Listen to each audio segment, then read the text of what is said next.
Good afternoon. The Memphis and Shelby County Board of Adjustment is hereby called to order for its regularly scheduled meeting of November 18th, 2021. My name is Tim Rainey, and I'm chairman of the board. Mr. Josh Whitehead serves as secretary of the board. Mr. Whitehead, may I get a roll call, please? Yes, sir, Mr. Chairman. Ms. Baker? Here. Mr. Malazri? Here. Mr. Jackson? Here. Mr. Claybrook? Here. Ms. Skurlock? Here. Ms. Doss? Here. Mr. Chairman? Here. We have a quorum. All right, thank you. The Memphis and Shelby County Board of Adjustment is the oldest appointed governmental body in Memphis and Shelby County. We were established in 1925. The board hears appeals from the administration of the zoning ordinance, requests for variances from the zoning ordinances, and other requests as articulated by local zoning laws adopted pursuant to the enabling legislation. The 8 members of the board are appointed, 4 by the mayor of Memphis and 4 by the mayor of Shelby County, with confirmation by the Memphis City Council or the Shelby County Board of Commissioners. We serve without remuneration.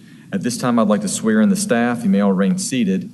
Do you swear to tell the truth, the whole truth, and nothing but the truth, so help you God? I do. All right, thank you. May I get a motion to approve the minutes from last month's meeting? So moved. Second. All right, is there any discussion of the minutes?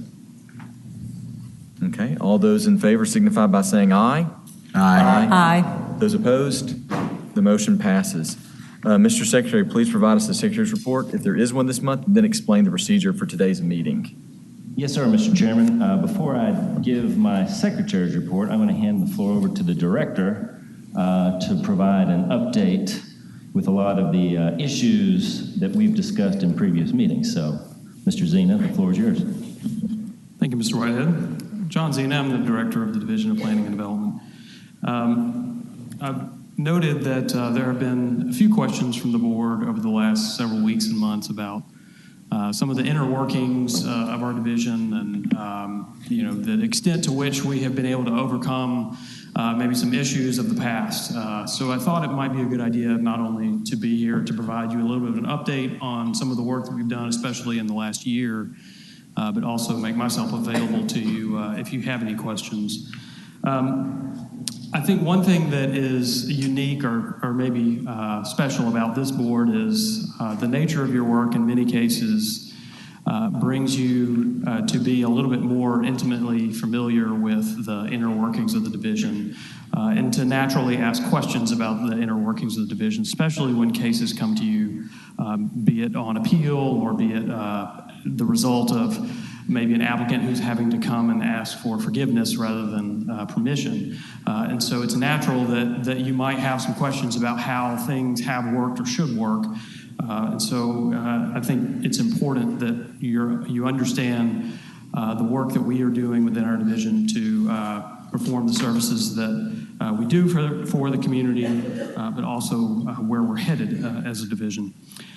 So first of all, a little over a year ago, it was actually October of 2020, we made the transition from a purely paper-based permitting system, and that includes not only planning and zoning matters, but all of our building permit matters as well. Purely paper-based to now an electronic-based system. And that electronic-based system is operated via the web. And what we have established is a single website, develop901.com, where anyone can come and apply for a permit of any type that not only our division offers, but actually that the City of Memphis Division of Engineering and soon other divisions of city and county government offer, so that there is a one-stop permitting system that we're all using. The benefit of this is not only to the applicant who is using this system to apply for their permits, whether it be for a zoning variance or whether it be for a building permit, but also the benefit is to the community at large. That benefit being that any permit that is in process can be searched on our website. So at develop901.com, there is a button right at the top for apply for a permit, and that takes the applicant through the process of applying for any of the permits that we offer. But then there's also a search button that allows anyone to be able to search an address or any other type of criteria that might be standard to determine the status of a particular application or any application that they might see going on at an address near their location. In the future, we will have this all on a web map to where you don't even have to type in the address. You can just scroll by map and see current permit activity that's ongoing. In terms of the usage of this system, all of our permits from the division are in the system, whether the applicant enters it or we enter it, still coming in as paper, and we're putting it in. However, I'm very pleased to report that in a year's time, we have roughly 90% of the applications that are coming through our construction enforcement department being made by the applicant online, and roughly about 75% of planning and signs permits coming in online. I don't want to sort of skip over that without underscoring how significant that is. When we transition to this system, our vendor who does these systems in communities all across the country assured us that if after a year we're at 50%, we're way ahead of everyone else. And so we're at 90% for our construction permits and 75% for planning and signs. So I would say that we fall under way ahead of everyone else. So I'm very proud of that accomplishment. The second thing that I wanted to share is what we have changed in terms of the in-person environment. Now, I know that we don't often bring folks up to the fourth floor, from this board or others much, at least in the last year and a half or so. If you have the time, I invite you to please just take the trip up to the fourth floor. If you've been there in the past and haven't been there in the last year or so, you're going to notice something remarkably different. We have completely renovated all of our space. We have a large centralized customer service center that we use for applicants who need assistance for any of the services that we offer to be able to come in and get either direct assistance or be able to work from a kiosk to enter their application online. That customer service center is not only supported by the staff in land use and development services, but they're also supported by staff in our sign and zoning enforcement section, which previously was stationed out of Mullen Station Road. But as of January 1st, not only moved here to City Hall physically, but organizationally has moved under the zoning administrator. That service center is also supported by the division's plan review department, which again was located at Mullen Station Road and is still part of our construction enforcement department.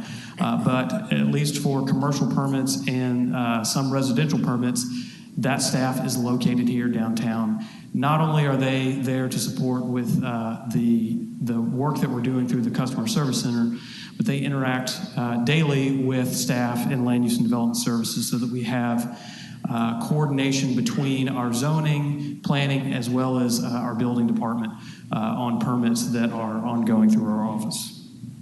The last thing I want to note as well is all of these moves have illuminated for us some changes that are necessary within our process in order to improve the way that we are not only delivering services, but the way that we are ensuring accuracy of the review that is being done by our office.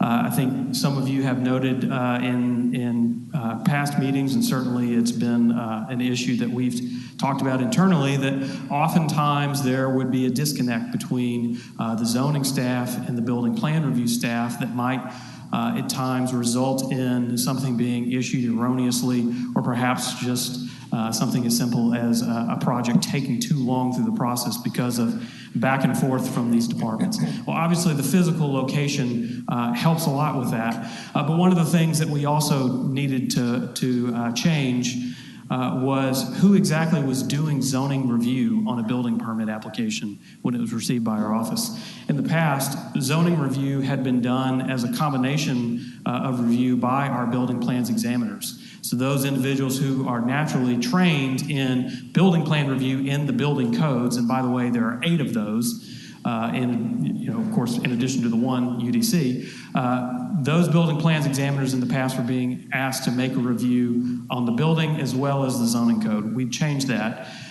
In July, we started a pilot program where staff in Land Use and Development Services began being routed in our electronic system building permits before they went to our building plans examiners so that they could conduct a zoning review first.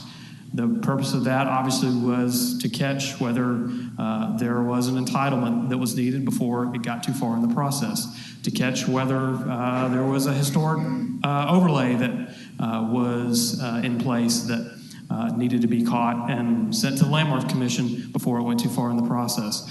And generally to correct any of the issues that we've experienced in terms of projects having to be kind of bounced back and forth between disciplines. This is a much smoother, streamlined process, and thanks to the staff, that zoning review step on average takes under a day, and also as a result of taking that step off of our building plans examiners, they have been able to decrease the amount of time that it takes for them to conduct the building plan review.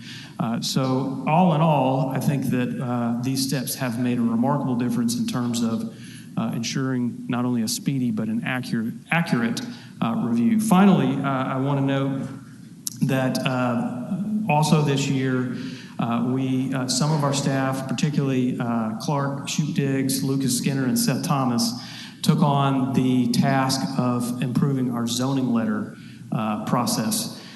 Late last year, we were taking probably about 30 days to issue a zoning letter to anyone requesting confirmation of zoning for their property. If you know anything about our promise times, you can get a basic zoning letter, and we promise 10 days, or you can get an expedited zoning letter for an increased cost, and we promise 5 days. Obviously, those are both well under 30. So the 3 staff members I mentioned a moment ago took a hold of that earlier this year, and now, as a result of their hard work, we average 3 days for any zoning letter, and we usually can best that with our expedited zoning letters.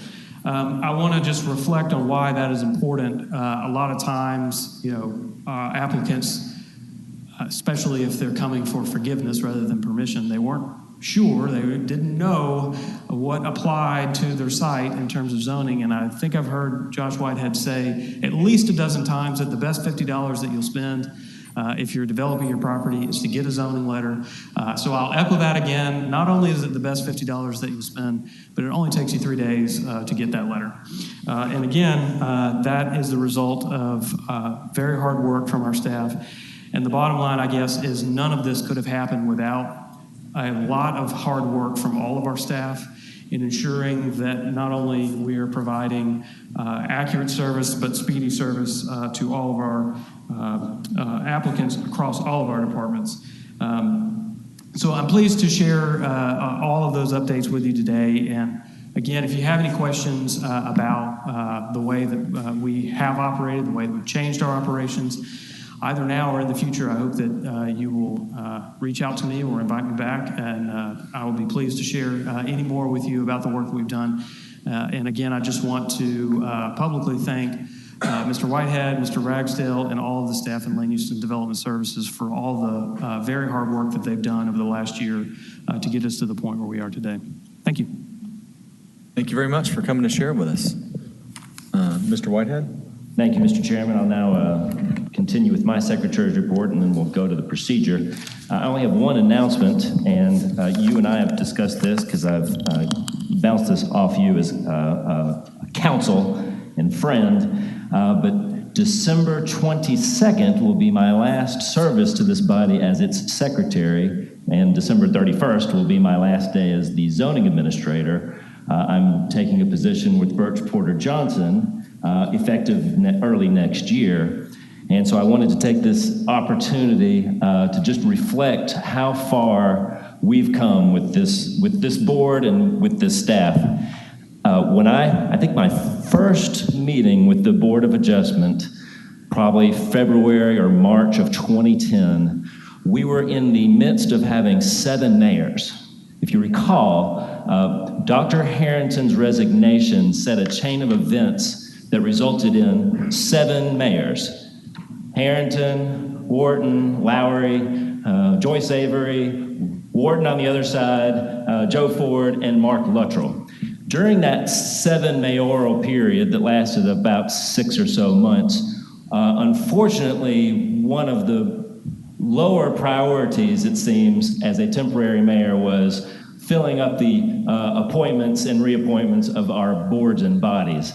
This body had 5 members for a long time, which means it couldn't meet because there was no quorum, because there was bound to be one absence. But I remember the first meeting I attended, we had a quorum. We had a vote. A gentleman who owned a property at the corner of Walker and maybe Latham, one of the last streets before you go down Walker and hit 3rd Street. The big yellow house, I think, if you're familiar with that neighborhood. He had erected a shed, and he was asking forgiveness, and it was too close to the back property line. It was pretty innocuous. Hardship notwithstanding, pretty innocuous. He presented, there was no opposition, and he got 4 yes votes, 1 no vote. Failed. All right, we need 5 yes votes according to our enabling legislation. And he came up to me and he said, this is an expletive shame. I said, it is an expletive shame. I don't think if this body has the freedom to approve cases or reject cases, but there is something about a 5 yes, 1 no rejection that really inspired me to work with my 7 mayors at the time to fill the ranks up with this board.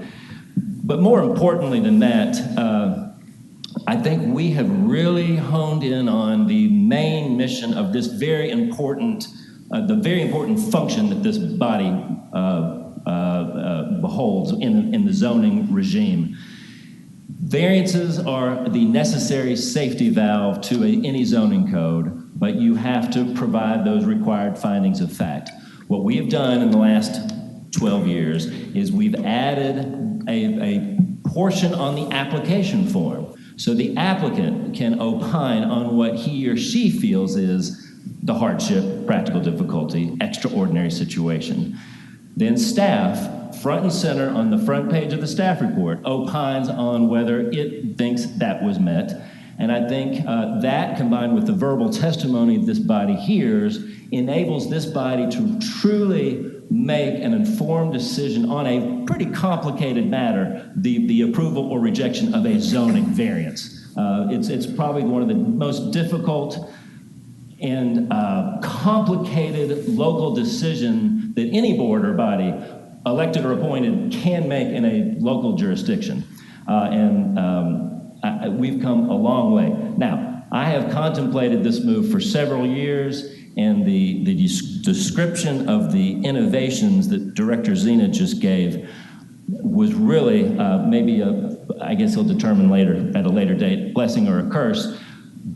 If those innovations had not been made, I would not be very comfortable in leaving this department and this body in very capable hands. Mr. Ragsdale, sitting next to me, will be our interim zoning administrator, our interim secretary. We'll do a competitive bidding, the big we, and then a permanent zoning administrator will be found. But I thank you, Mr. Chairman, and members of the body, staff, and now, I'll be here next month, remember. I'm going to go straight to procedure. I'm gonna stop you though. Yes. As a point of order is what I'll call it, and just thank you for your time you spent with the city. It's been encouraging to all of us to have your leadership, which we'll miss. Your friendship will keep, hopefully, as you're just down the street with Birch Porter. But we all just want to, I'll speak for them, and I'm sure it'll speak to you later, that we wish you the absolute best with your new path in your career. Thank you. Yes. So our procedure, Mr. Chairman, will be as follows. I'll introduce each case as listed on the agenda. Copies of the agenda are found on the front podium to the right. For each case, staff with the Division of Planning and Development will give a presentation containing site plans, photographs, and maps of the subject property. At the conclusion of that presentation, the applicant will present his or her case.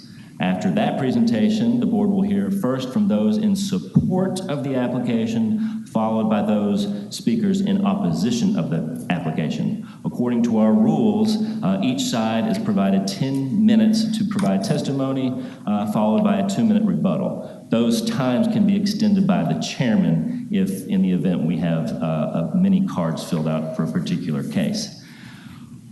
Cards, by the way, are found at the front podium. If you'd like to fill out a card between now and the time we get to our consent calendar, please do so. Also, those 10-minute periods of time do not include question and answer time between members of the public and the board members, so we'll stop the clock for those. At the conclusion of all the testimony, the body will make a motion, get a second, and then deliberate on the matter. At that point, the public hearing is closed. However, with a 2/3 vote, the body can reopen the public hearing, but under our rules of procedure, it shall hear equal amount of time from both sides of the deliberation. All motions made by this board will be made in the affirmative. The private acts governing this body require the affirmative vote of at least 5 members to approve an application, regardless of the board members present or appointed by the many mayors. The board will also have the ability to hold an application for a period not exceeding 90 days with the consent of the applicant or 30 days without the consent of the applicant. All section numbers that we refer to this afternoon come from the Memphis and Shelby County Unified Development Code, adopted by the City Council and the County Commission in 2010. I'll introduce the entire UDC to make it part of today's record, thus dispensing with the reading of individual sections. This body is vested with the power to hear and act on these cases under the provisions of Chapter 922 of the UDC. Mr. Chairman, I submit that all cases have been filed in proper order, all applicants have been notified of the hearing, and all other notice requirements have been fulfilled as required under the UDC. Thank you, Mr. Secretary. At this point, the board will establish a consent agenda. To establish the consent agenda, the Secretary will call out each eligible case. If any member of the audience, staff, or board member objects to a case being placed on the consent agenda, he or she should do so by a show of hands when the Secretary reads that case out. Once the consent agenda is established, the board will vote on all cases placed on the consent agenda as a whole, will not hold individual hearings on each of those cases. Mr. Secretary, which items on our agenda today are eligible to be placed on consent? And Mr. Chairman, I don't mean to repeat you, but I think my microphone works a little better, so I will repeat you slightly. For all cases that we have speakers cards on, we will have public hearings for. In addition, any case where we as staff are recommending rejection will also hold a public hearing. For all other cases, those will be eligible for the consent calendar. What the consent calendar means is we will, the body will place them all on the consent calendar, vote for all of them in toto, and then go to the public hearings. If you're an applicant and you've read the staff report for one of these cases, and you have an issue with one of the conditions of approval, speak now or forever hold your peace.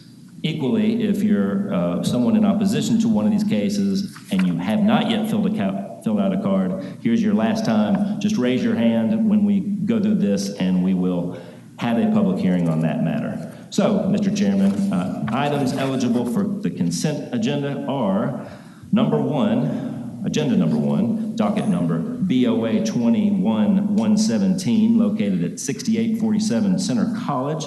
The applicants are Kevin J. and Heather Twisdale, represented by David Bray. The use district is the CA Agricultural District, and the request is a modification to a use variance approved with docket BOA 86211, allowing an animal hospital and a boarding establishment.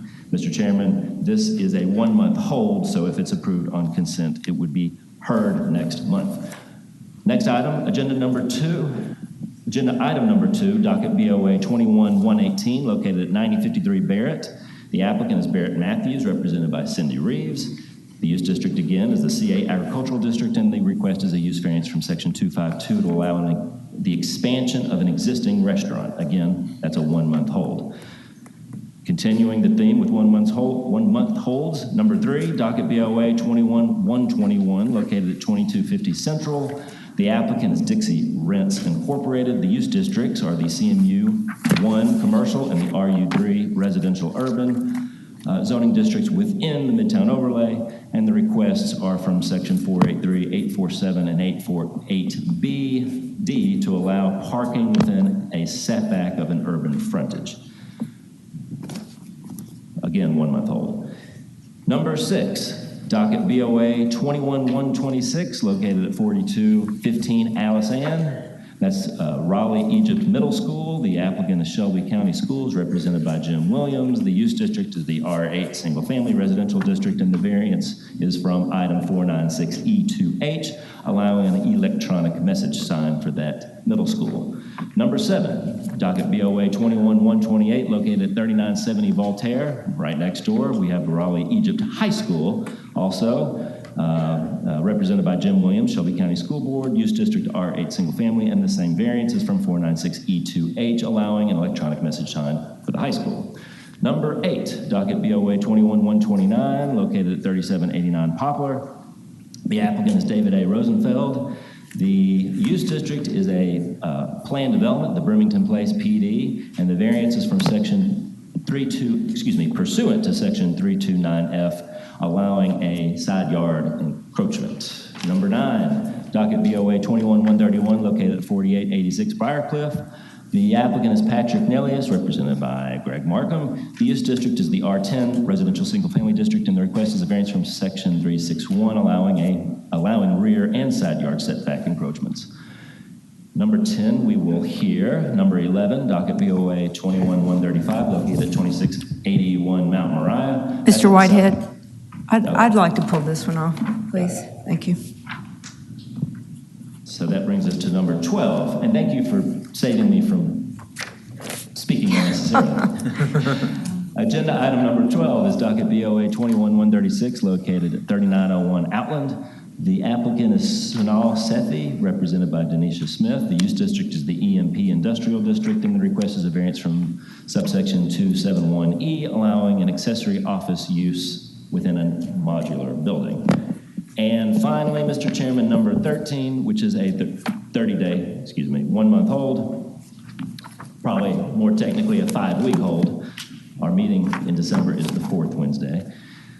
That's docket BOA 21-137, located at 4072 Friendly Way. The applicant is Miguel Romero. The use district is the R6 Single Family District, and the request is a variance from item 452C1B, allowing parking within the house and the street, but maybe a variance allowing an encroachment into a side yard setback. Hence the hold. We need to get to the bottom of that. So, Mr. Chairman, that is our consent calendar. Okay. Thank you very much. May I have a motion to approve the consent agenda as established by the secretary, which would be agenda item 1 as a hold, 2 as a hold, 3 as a hold, 6, 7, 8, 9, 12 as conditioned by staff, and 13 as a hold. So moved. Second. Okay, being moved second. I would like to remind you all that the voting on the consent agenda, he or she affirms that he or she has read the staff report and is in full agreement with the conditions. Mr. Secretary, may I get a roll call, please? Ms. Scurlock. Yes. Vice Chair Savage-Towns. Yes, I find that the standards of 9.22.6 of the UDC are being met and will not be unduly detrimental to the properties in the vicinity. Mr. Melasry. Yes. Mr. Jackson. Yes. Ms. Doss. Yes. Mr. Quaver. Yes. Ms. Baker. Yes. Mr. Chairman. Yes. 8 ayes. All right, thank you very much. So if those cases are all approved or held, so maybe make it easier. If you're here for any cases other than 4, 5, 10, or 11, then you've either been approved or held, and you're free to hang out with us or take off. With that, Mr. Secretary, will you call the first case we're going to hear today? Yes, sir, Mr. Chairman. That brings us to item number 4, which is docket BOA 21-122. That's on the north side of A.W. Willis Avenue between 3rd and 4th Streets. The applicant is Alsac, represented by Kelly Rain and Sarah Hall. The use districts are the MU Mixed Use use and the HDR High Density Residential District within the Uptown Special Purpose District. The request is a use variance from 7311 and bulk variances from 736 and 737 to allow a parking garage. Okay, thank you, Mr. Secretary. I see that the applicant has come down front and the opposition is here. Before we start, one thing I was thinking about, we do have so much opposition, it's kind of seems like an important case. I don't know if I've ever seen this many people here since I've been on the board for any case. I was thinking about us maybe making a motion to amend our rules to allow 15 minutes per side as opposed to 10 minutes per side. If somebody would like to make a motion for that. So moved. Second. Okay, and just to be clear on that, there would still be the 2 minutes of rebuttal, but it's 15 and 15, and the applicant could reserve time if they needed to, but that'd give a little more time. So, all those in favor signify by saying aye. Aye. Opposed? Very good. So we'll have 15 minutes per side. Mr. Thomas, do you want to give us a staff report on this, please? Yes, I can. Seth Thomas with the Office of Planning and Development.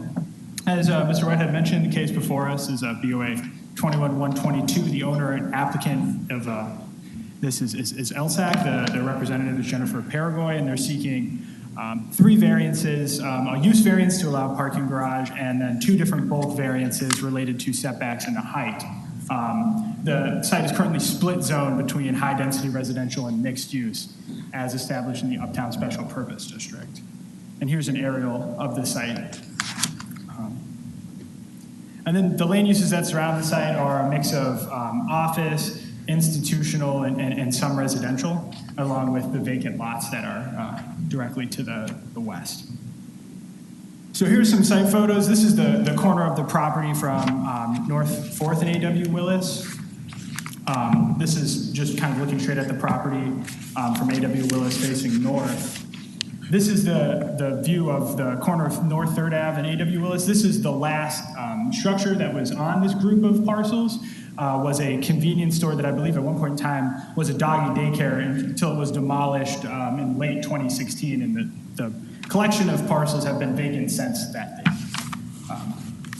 And then this is the subject property from North 3rd Street, where you can see sort of the bayou. And this is the intersection from North 4th and Sycamore Avenue. And so this is a picture of both the site plan and then a rendering showing the commercial space that's being proposed, as well as the traffic flow around the parking garage. The site plan kind of shows the need for the setback variances, as the Uptown Special Purpose District has a build-to line as opposed to a setback, so the intent is to build the buildings closer to the street. They're seeking a relief from this to provide green space and not have the parking garage be located directly kind of in close proximity to the street. And then these are the elevations that were submitted by the applicant. The elevation shows a requested max height of 89 feet and 7 inches, which is taller than the 45 feet that are currently allowed by right between the split zones that the lot's located on. This is the north elevation and this is the south elevation, but the height remains the same.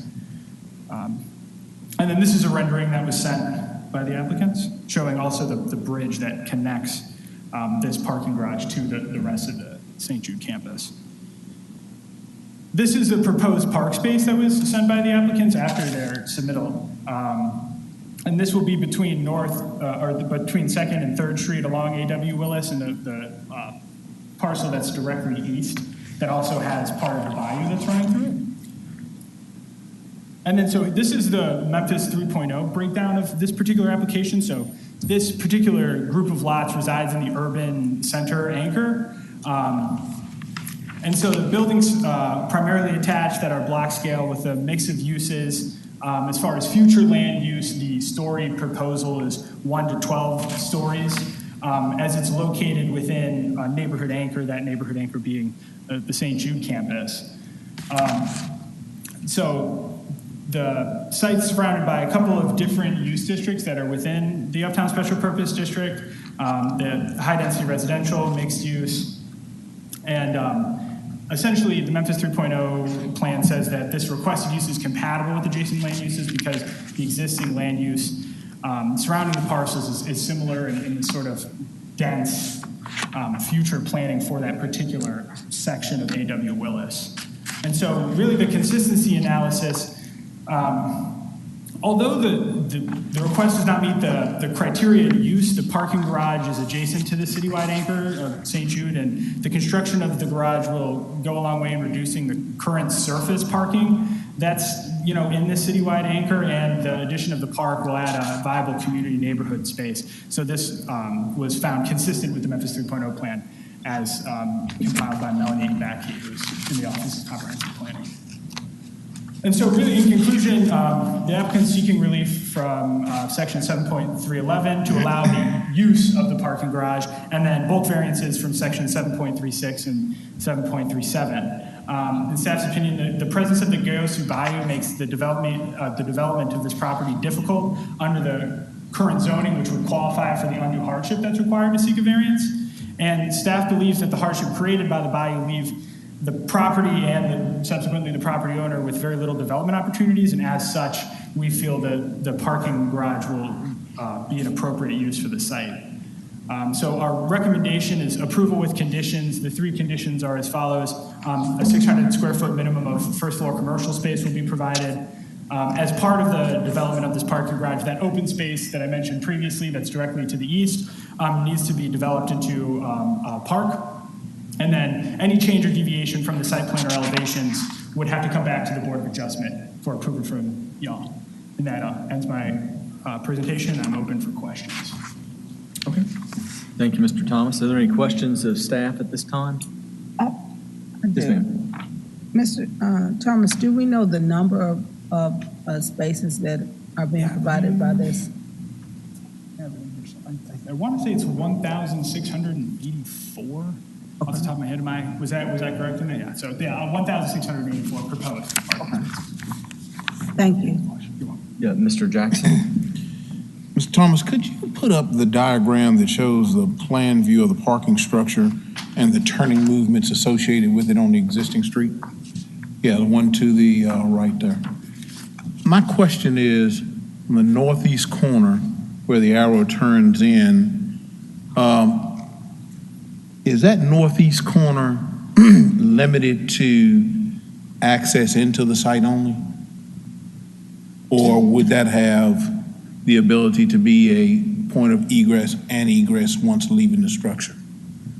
I believe, at least as it's shown, I think it would only be a point of entry. I'm going to probably let the engineer for St. Jude kind of answer that one. Great. All right. Thank you very much. Any questions of staff? One more question. Yes, ma'am. Please. I don't understand where this small park is. Can you Yeah, so. show where that is? I tried to see it. So the parking garage would be obviously within the sort of yellow square, and then that sort of, I guess, brown, kind of non-green portion in between North 2nd Street and North 3rd Street is going to be where the proposed park will be. So I guess this area right here. Okay. Any other questions?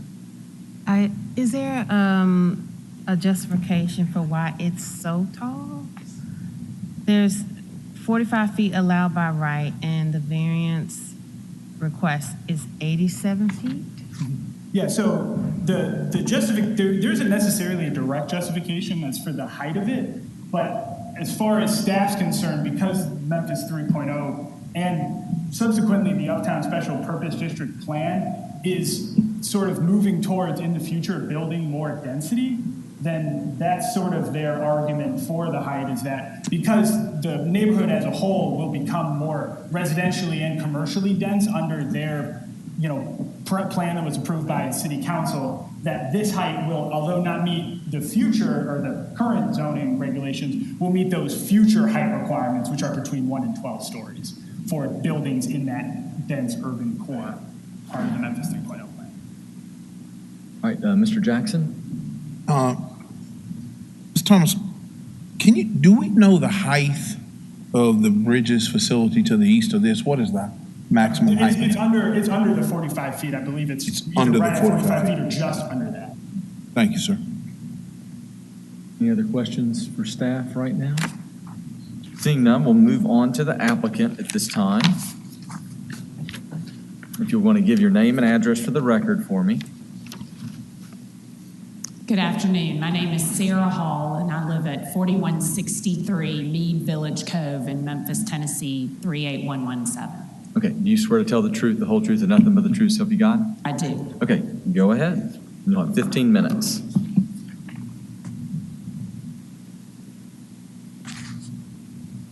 Good afternoon. Thank you for the opportunity to address this board today. I've spent many years before this stand talking with various boards, and it is good to be home again. My name is Sarah Hall, and I'm here on behalf of ALSAC, the fundraising and awareness organization for St. Jude Children's Research Hospital and the owner of this property. We're here today having called Uptown our neighborhood for the past 60 years.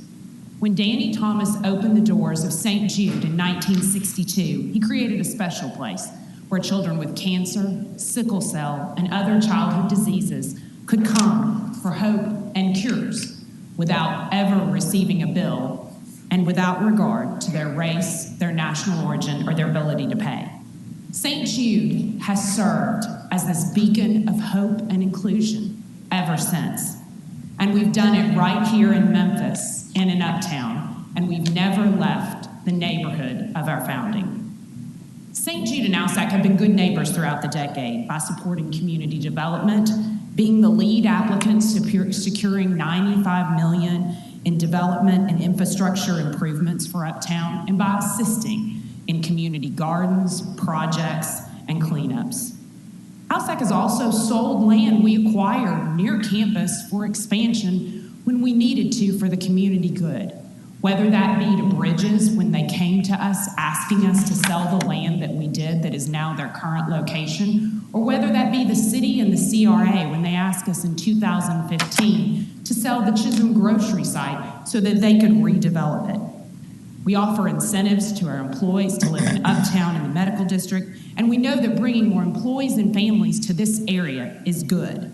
It means more stability and more growth in property values. And we hope that our new employees will continue to bring more housing opportunities for Uptown. Today, we are here because we are in desperate need of parking. We've added over 1,200 employees to our campus in the last 6 years, and in the next 6, we'll add 1,000 more. Although our employees have worked remotely during the pandemic, they're going to need to return to campus soon, and we will need not one, but 2 garages, one near the west of campus and one near the east of campus for them to park. As you may recall, before the pandemic, we'd run out of parking spaces, and we had no choice but to ask for and create approximately 600 parking spaces in surface lots along multiple blocks over 5 acres of A.W. Willis. While we'd first planned to build a garage at the east portion of campus to the east of Danny Thomas from city land that we purchased in 2018, the city plans to move have been delayed. Even once the city leaves that site is the fueling site for most of the city's large trucks, and there will be significant environmental remediation and tank removal that we'll have to do before we can build a garage. That means that we are in critical need of a parking garage at A.W. Willis and 3rd Street. We no longer have enough surface parking when our employees come back, and we certainly will not when we add new employees. The proposed site is at A.W. Willis and 3rd Street, a state highway, and it has been commercial.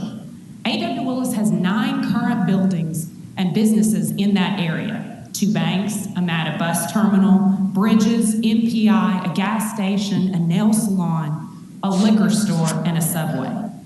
This Bayou parcel is the only viable option for parking that we have west of campus, and we need it to be walkable to our employees because of the different shifts they work. Other ALSAC-owned properties along A.W. Willis are quite frankly closer to Uptown, and this proposed garage does not have any homes beside it or across it directly. This lot also has the Gayoso Bayou, which you have heard runs through the property. It's currently an open ditch filled with water and sometimes trash. The cost of relocating the bayou underground and the current conditions of the lot have determined to be very little development opportunities by the OPD staff in their report. The staff further found that the condition of the bayou creates an undue hardship on the property, making development difficult, and therefore making the garage an appropriate use. Indeed, as part of this project, St. Jude will be paying the entire cost of rechannelizing the bayou underground and making this infrastructure improvement, and is seeking no city or government dollars for this work. We care deeply about Uptown in the community, and it has been difficult to be at odds with our neighbors over this parking garage. We've continued to work to try to make modifications where we can. As we've heard feedback in meetings, we've continued to modify these garage plans while still trying to provide for our critical parking needs. We respect the Uptown community and its neighbors, and we know that sometimes we can disagree without being disagreeable. Now, this picture shows the original garage design as initially proposed, and you will see that the color scheme is consistent with the color scheme on our campus buildings. The next slide shows the revised design on the right that we presented last Wednesday at a community meeting. We made these following changes in response to neighbor concerns. In response to concerns about color, we modified the exterior garage color and design, used more neutral colors and design elements so that it better blends with the churches, the homes, and the other buildings. In response to concerns about lack of commercial space activation, we added stay on that slide. We added 3,000 square feet of commercial space, which is well above the 600 square feet recommended by staff. And you can see that on the right, the glass in front of the parking garage. Next slide. In the next two pictures, we want to show additional changes that we made. In response to concerns about traffic, we modified the exit and entrance traffic patterns so that garage traffic would be toward A.W. Willis and 3rd Street, the commercial area, and away from the neighborhood. Employees will travel to the garage from A.W. Willis and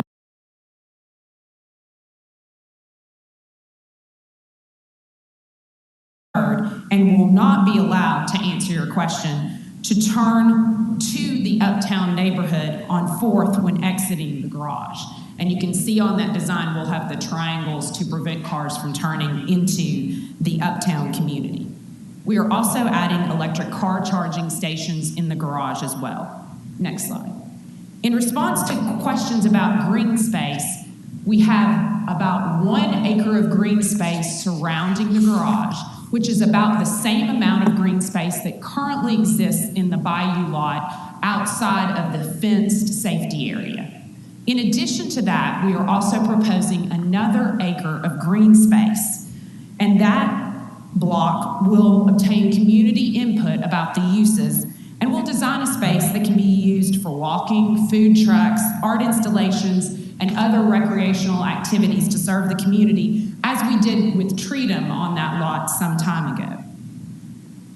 The Board of Adjustment staff report indicates that this garage is an appropriate use, it will not be injurious to the neighborhood, and it will not cause substantial detriment to the public good. Indeed, the traffic is already coming to campus on a daily basis, and we have 2 parking garages located on the other side of A.W. Willis across the street. We have continued to listen, though, and have made significant changes to our garage design. After last week's community meeting, we went back to the architects and the engineers, and we asked them if there was something they could do about the height. For the past week, we've been studying the design and alternatives, and we are here today to tell you that we've been able to reduce the height of the garage by almost 40%. Show the next slide. This slide shows that the original proposed garage was 90 feet. The revised design you see is now 55 feet, just 10 feet taller than Bridges and lower than the steeple of the First Baptist Church. We were able to accomplish this by taking 2 floors of the garage underground. Next slide. This slide shows the current lower proposed garage structure and illustrates the significant and expensive modifications that we have tried to make to address the concerns of our neighbors while we continue to meet our critical parking needs. I would like to end with one more slide and then reserve my remaining time for rebuttal. This slide illustrates what A.W. Willis used to look like in the past decade, before ALSAC began buying parcels and improving the structures. The proposed parking structure, which is recommended by staff approval, is much better than parking cars over 5 acres and multiple blocks in surface lots along A.W. Willis. The current proposed garage is significantly lower in height now. It improves a lot that is likely to be undevelopable due to the undue hardship of the bayou. It makes an infrastructure improvement that we are paying for and is consistent with approvals this board has given in the past. We do care about the uptown community and our neighbors, and I hope that our actions in modifying the designs have demonstrated that. We ask this board to approve the design, which addresses our critical needs for parking as we add jobs and employees to expand the mission of St. Jude in the neighborhood of our founding. Thank you. Thank you, Ms. Hall. So you reserved 4 minutes and 20 seconds, giving you 6 minutes and 20 seconds for rebuttal. Are there any questions of the applicant at this time? All right, hearing none, thank you very much. We will move on to the opposition. Now, as we did, I have a good number of cards for the opposition, and I can start calling on people. I don't know if y'all seem to be fairly organized with, I didn't know if I had a spokesperson y'all would want to speak first, or if I just need to, I got one person that either is the spokesperson or thinks they're the spokesperson. So if you can give your name and address for the record. Good afternoon. I'm Valerie Peavy. Address is 594 North 2nd Street, 38105. All right, thank you, Ms. Peavy. If I could, real quick, I'm going to swear you in. So do you swear to, I'm going to swear you in real quick. So do you swear to tell the truth, the whole truth, and nothing but the truth, so help you God? Yes, I do. Okay, thank you, Ms. Peavy. Go ahead. All right. Good afternoon. First, let me say I appreciate all the changes that you guys have made. It does show that they have been listening to us. However, we still have some concern because of the volume of cars that would be moving in and out of the community. I am a native Memphian, and I have seen how planning decisions have permanently harmed and negatively impacted communities of color. And we participate as a member of the Uptown Citizen Advisory Committee. We had our plan. We spent a lot of time with the communities, just as the Memphis 3.0 plan. And now to see a structure of this nature coming into our community, even with the lower height, and that is a vast improvement. But what we had in the plan and what we had hoped to see would have been more residential along with the commercial. And the commercial, that's a great opportunity for this employee-owned garage. However, I want you all to imagine, when you look at that design, you cannot fully appreciate the negative harm one would have unless you actually walk through 3rd and 4th Street to see how, even at 55 feet, this employee-only proposed garage housing 1,640 cars coming through a single entrance off the backside into a neighborhood. 4th Street is a small street. It's not a large street. Granted, we can hope that the employees will come off A.W. Willis every time, but there's no guarantee of that because we saw that happen where the streets were flooded when the detour was set up on A.W. Willis. Understand there is no question that increased traffic will harm communities and produce safety issues. We don't need an EPA study to know that there will be elevated noise levels, light and air pollutants, as well as greenhouse gases. There's a North 2nd Street corridor improvement plan by TDOT. And if that is instituted, we had a meeting in our community August 7, 2019, and they're proposing 2nd and 3rd Street be one-way streets. How would that impact this garage if those changes were implemented? This body has received numerous letters in opposition to this garage. And you see now that we have stakeholders in the audience today. Don't send the message to the Memphis community as a whole that your neighborhood could be harmed and injured through changes to the current zoning and rules, and your voice doesn't matter. If this proposal is approved and we are redefined as the back door to Alsac St. Jude, our neighborhood will be drastically changed forever. I am asking that this proposed parking tower be denied and the approvals needed to move forward. Allow the applicant to still sit down with us and have more conversation. This proposal was made without the application came in without us even knowing that this was on the table. And the fact that we're looking at a 1,640 employee-only parking structure that will completely impact every person that lives in the Greenlaw area. Thank you. Hold on, real quick. Are there any questions for Ms. Peavy before she goes? I'm sorry. That's okay. I don't know the rules. Okay, thank you so much for coming down. I think I had someone else that was getting up. I do have a question. Oh, sorry, Ms. Peavy. We do have one question or at least one. If you can come back up. Mr. Jackson had a question for you. Yes, sir. Ms. Peavy, I'm sorry to ask you to come back, but thank you. I should have been a little quicker. How many meetings have the Greenlaw neighborhood had with St. Jude on this project? How many community meetings? I sat in on the Uptown Citizen Advisory Committee when Alsac came, and then there was a meeting on the 1st, and then there was a meeting on the 10th of November. So There were some others I was not aware of. So it's been 2? As far as I know, that's the only 2 that we had. Thank you, ma'am. Okay. Ma'am, if you'll give your name and address for the record, and then I'll swear you in. Sure. Tanja Mitchell, T-A-N-J-A Mitchell, 626 North Main, Memphis, Tennessee, 38107. Okay, Ms. Mitchell, do you swear to tell the truth, the whole truth, and nothing but the truth, so help you God? I do. Okay, go ahead, ma'am. Hello, my name is Tanja Mitchell. I have been a resident of Uptown since 2005, that's many years. This neighborhood, Greenlaw, Uptown, has been a racially and economically diverse community for the past 100 years. We love our neighborhood.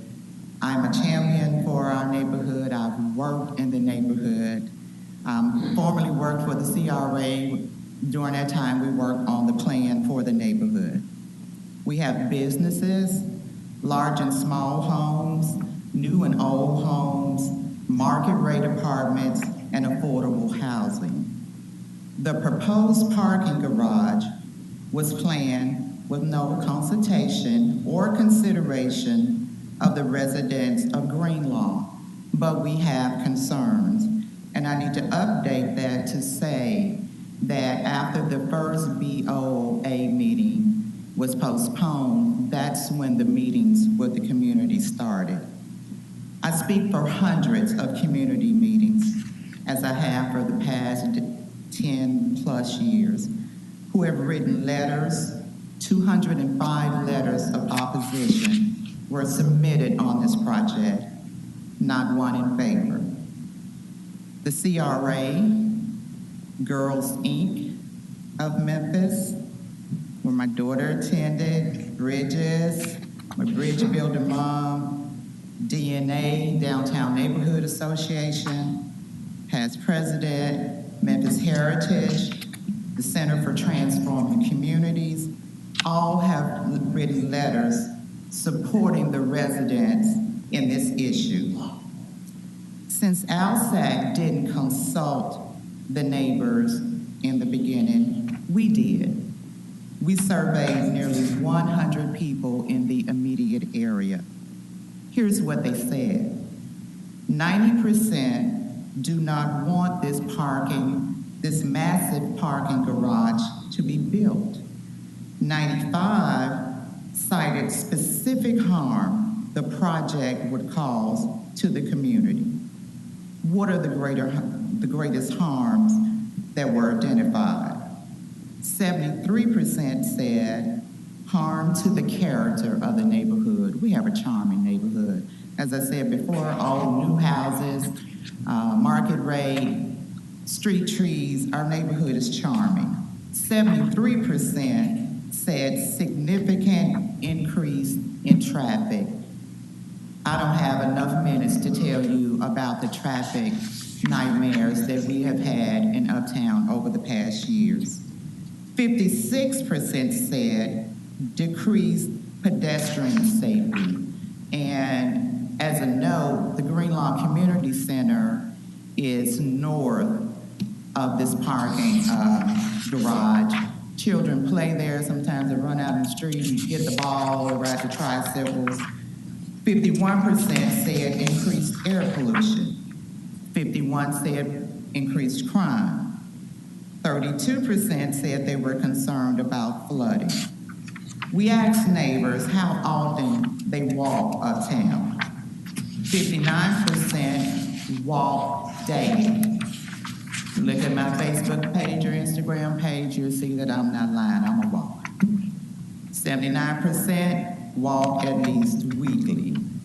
These harms are not imaginary. We would be happy to provide you with research that very clearly validates these concerns. What more do you need to understand that this project is injurious to the neighborhood and harmful to the general welfare? Who decides for us, to me and our neighbors, what is general welfare? We respect the work of St. Jude. I've worked with Sarah and her team and her staff over the years, and I know that we are fortunate to have St. Jude in Memphis and in Uptown. We would like to work together to find a way to grow and expand without causing harm to our neighborhood. We would like to welcome patient and family housing and more mixed-use development that would help meet everyone's needs. We have told St. Jude, we want your people, we want your jobs. Of the 1,200 jobs that's coming, we want your jobs, but we do not want your cars. I believe that your role today is to tell our neighbor, LSAC, St. Jude, our community partner, that this particular project, its scale and size and location must change. And I would like to add that we're asking St. Jude to enter into a community benefits agreement with the neighborhood. Thank you. Okay, thank you, Ms. Mitchell. Are there any questions for Ms. Mitchell at this time? I have a question. I'm curious about where the cars would go. If it's not in this garage, is there an alternative plan? And that's what Sarah talked about earlier. I mean, when we first started hearing about this, we were told that the parking garage would go where the city keeps its equipment vehicles. And if it went in that location, you can make it as tall as you want. Where is that? That's off of Danny Thomas to the east of Danny Thomas at 240. Oh, Alabama. Yes. And so if you're coming from east and you get off on the first Danny Thomas exit, which many of us do to go home, it'll be right there to your right. And is that a safe walk for them, or would there be a footbridge, just theoretically? Is that a safe walk for them if they park there at Danny Thomas and Alabama, theoretically? I mean, I cannot answer that. There's something there now, St. Jude building, and I don't know. And there's a road under there. I'm being told there's a road under there. Okay. And then, could you, I think I missed that part, the flooding. why is flooding an issue? I'm sorry. Flooding? Did you say flooding was an issue? I think you mentioned at one time the traffic got bad during a flooding time. Could you elaborate on that? Yes, Like when that happened and just the circumstances? just certain stances. I mean, since I've been in Uptown, it has happened twice. And then what happened, like what was the result? Like you're saying the bayou itself flooded over? Or just part of one of the roads flooded and it just sent traffic through your neighborhood? One of the roads flooded Okay. and sent traffic another way. Okay, so it's not necessarily a bayou issue, it was just a street flooding issue A that street brought a lot of flooding, cars some bayou, alternate route. A street flooding, storm drains not being cleaned on a regular basis. Okay. All right, very Like anywhere else. Yeah, okay. Any other questions Any for more Ms. questions? Mitchell? Thank you so much. All right, thank you, Ms. Mitchell.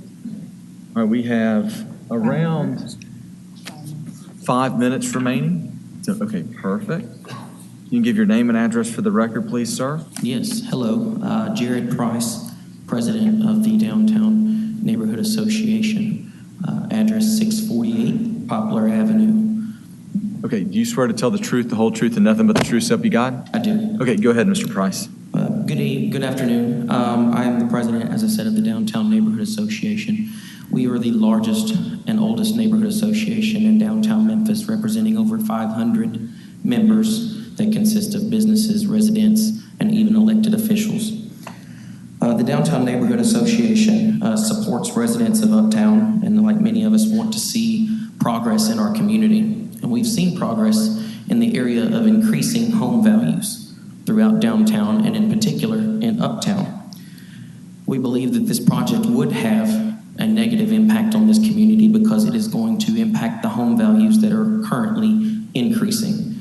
We can know that if you put a parking garage next to single-family homes in a residential neighborhood, it will become very hard or harder to sell, subsequently also decreasing home values.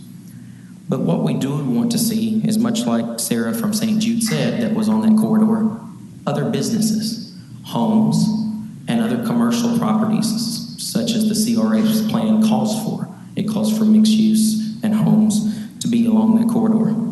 Something that, as your secretary said, that is not innocuous, or that it is innocuous.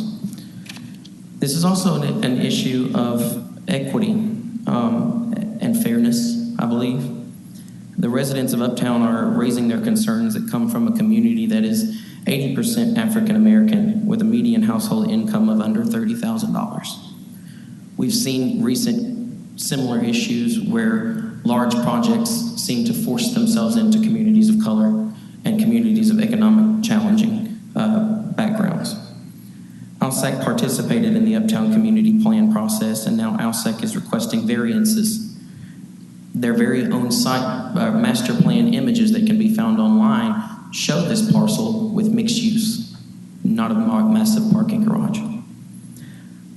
ALSEC has tremendous resources and owns a great deal of land in the area. They have told us time and time and again that there is no other option here, but that's simply not true. There is an alternative plan, an original plan for where this parking garage was supposed to go, as you just saw. And we would fully support the parking garage being at that originally planned location. We ask that you balance the power, see the voice of the people here today, and please vote no on this particular location of this project. I ask that the people behind me that are here from the community, please hold up your signs and stand up. This is your community. These are the people asking no, asking for fairness and equity in their community. This is who I, as the president, represent and I stand with. And we thank you for your time. Thank you. All right, thank you, Mr. Price. Were there any questions for Mr. Price? You none? Thank you much, sir. All right, we have more time. Mr. Jones, if you'll give your name and address for the record for us. Hey, good afternoon. My name is Andre D. Jones. My address is 598 North Main Street. All right, do you swear to tell the truth, the whole truth, and nothing but the truth, so help you God? I do. All right, go ahead, Mr. Jones. My brother Curtis and I are co-owners of Jones Urban Development. We've been working in Uptown since the beginning of the Uptown revitalization in the early 2000s. And we spurred over $4 million of thoughtful redevelopment in Uptown. Parking garages, streets, parking lots are defined by strong towns as non-places. A non-place is defined as somewhere where nobody ever wants to be. And that's what this parking garage will do to Uptown. It'll start to become a place where nobody ever wants to be.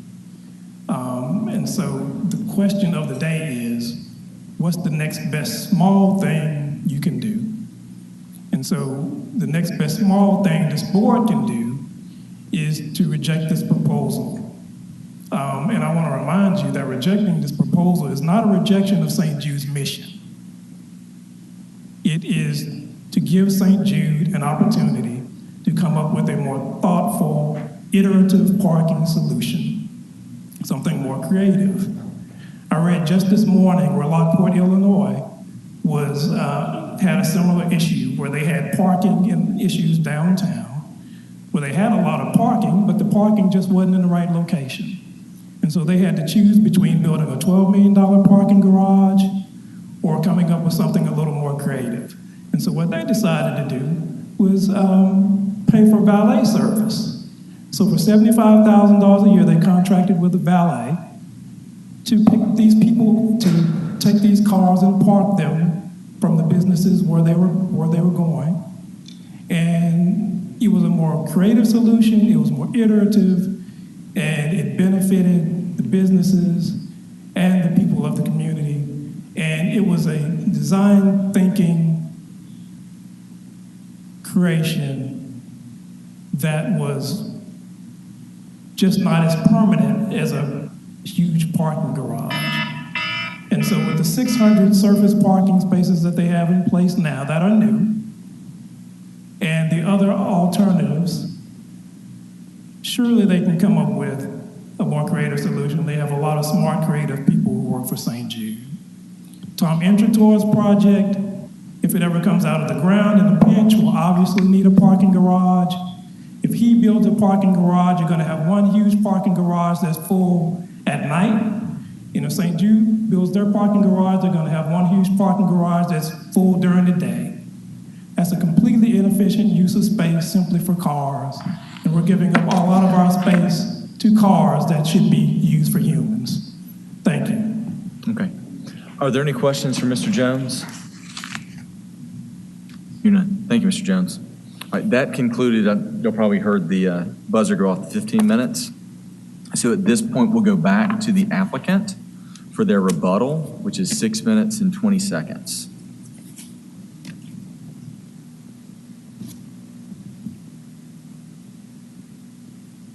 We appreciate the concerns expressed by the residents, and this has been a very iterative process. We have changed our design in many ways and at expensive cost in order to consider the neighborhood. We are in critical need of parking, and the Bayou lot is the only viable walkable option for our employees at the front part of campus. In 2015 and 2016, we identified the general services property at the back of campus to the east of Danny Thomas as a place where we could construct a parking garage. We worked with the city, we purchased the land, and the city had significant delays and is still not out of that property.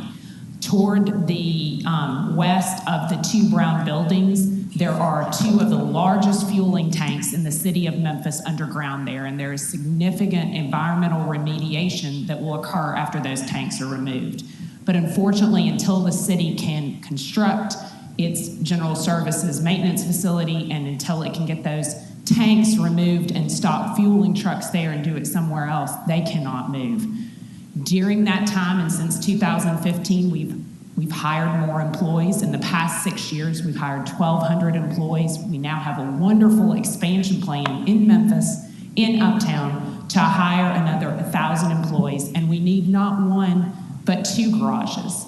Because that garage is delayed and because we need a garage both at the east of campus and the west of campus, then the garage at 3rd and A.W. Willis becomes the only viable option.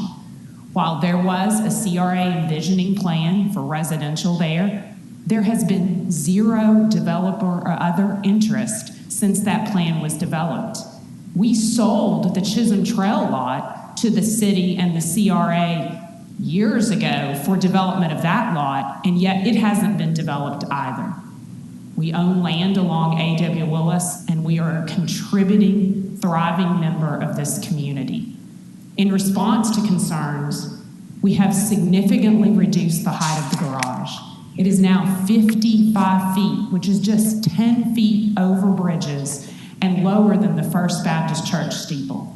We've changed the color, we've added commercial activation, we've given the neighbors who like to walk, because I see them when I walk and drive in the community, a place to walk around the Bayou Garage, and we've given additional parking. I would also note that this request is not dissimilar from other requests that institutions have made that are in neighborhoods. You may recall that Baptist Hospital recently built a garage in the east part of campus up against the Cloisters, one of the nicest neighborhoods in Memphis. Large institutions have been shown to increase the property values of the land surrounding their businesses. And a survey of properties shows that there has been a 400% increase in land values around our campus and an over 100% increase in home values in the last 10 years. We are invested in Uptown, and we've been a part of Uptown for nearly 60 years. As a part of our planned expansion, we'll be bringing over 1,000 new jobs over the next 6 years. We've listened to neighbor concerns, we've taken a block that is a hardship to build upon, and we've created walking paths and solved our west of campus parking problem. For all these reasons, we ask that you approve our request and grant us this ability to stop parking cars along A.W. Willis and park at this location. Thank you. Okay, thank you. Are there any questions for the applicant? Yes. Okay, Mr. Jackson. Ms. Hall, good afternoon. I have a question. Can you explain to us the pedestrian bridge that is at the southeast corner of the parking structure? Where does that pedestrian bridge go and tie into, please? Yes. Well, if you looked at the campus now, it would tie into nothing because we haven't constructed it, but it's very close to a large garage, and it will tie into that large garage. As a medical institution, our employees and our campus is access controlled, and so that allows our employees to badge in and then walk from garage to garage in virtually enclosed spaces to get to campus. Let me make sure I understood what I heard you say. That pedestrian bridge at the southeast corner of this structure that crosses A.W. Willis is proposed to connect into a future parking garage? Is that what you're saying? An existing one. An existing one? It's the AutoZone garage or near that garage, near where the Domino's Event Center is. Yes. And then from that, they will access out of that parking garage onto the campus itself? That is correct. There's also entrances on the ground level where the commercial activation is, and so it'll allow our employees to use that walkway in inclement weather or at night to access the campus, but they can also access the campus either at the A.W. Willis gate or at the 3rd Street gate. So there are multiple locations where employees can access the garage. Okay. Now, you mentioned, and let me state this for the record, I'm going to tell you exactly how I feel about it. I realize that I think any and everybody in this room who has any goodwill and humanity loves St. Jude, just strictly for what they do. There's just no question about that. And I find it hard to believe that anyone doesn't. But your comment about St. Jude and a good neighbor, yes. But I'm trying to understand why St. Jude would not have engaged the community earlier in this process. Because in the spirit of cooperation, that requires two. There's always a reaction to an action. And I think a lot of the objections that you have to this project, no matter how good it may be, is because of the lack of action of St. Jude engaging this community relative to come in front of this board. And I'm telling you that for this particular reason. And don't take my directness as anything at you. It's my passion for what this situation is. In order to mitigate a controversial project such as you have here, and it is controversial, your actions being your actions of St. Jude would have been a lot well more placed if you'd engaged this community early on, even if you came up with the same alternative that you have now. So I ask you in the future, because I'm sure St. Jude will be back again for other things. It has to be based on the campus expansion and what you do, to engage the community earlier so that you have a better leg to stand on than you do now. You understand where I'm coming from? Yes, and I will say that next time we will endeavor to do better. We've worked in this community, we've been a part of this community, and a series and sequence of events happened that we couldn't have anticipated. The city did not get out of their general services garage on time. We had a pandemic on an immunocompromised campus where all hands were on deck. And then when we realized that we were coming in and out of the pandemic and the city wasn't going to be out of the garage in time, and we had the ability to expand our mission, we were in critical need of parking. The way that the construction windows work on the bayou, it is better to encapsulate the bayou during the dry season. And we were trying to effectuate a number of things. The purchase of the land, the permits that we needed with the bayou, and unfortunately we applied and then engaged the community. But I will tell you that the day after our application was filed, I emailed the Uptown Advisory Group. We got on their agenda. We had not one but 2 community meetings, and we have been doing everything in our power since then to try to be responsive to the community needs. But yes, Mr. Jackson, I agree with you. We will do it better next time, and God willing, we won't have a pandemic and all the things that we had this time to deal with over the past 18 months. Sure. And let me say this. I understand the situation you're in, because I'm part of the city's design team on the new fleet maintenance facility and the hold up on that and relative to the impact it's had to St. Jude. Don't think that some of us don't understand the situation that St. Jude is in with regards to parking. But I still say there was enough conversation within ALSAC and St. Jude knowing what you were going to do to engage before the day after the application was filed. And I'll leave it at that. Yes, sir. I have another question for you also. With regards to the first floor of this parking garage, on the west side of it is where the commercial aspect is, correct? That is correct. What's taking place on the east side and the south side that fronts A.W. Willis relative to pedestrian-oriented space? So, if other than a park and a walkway. Correct.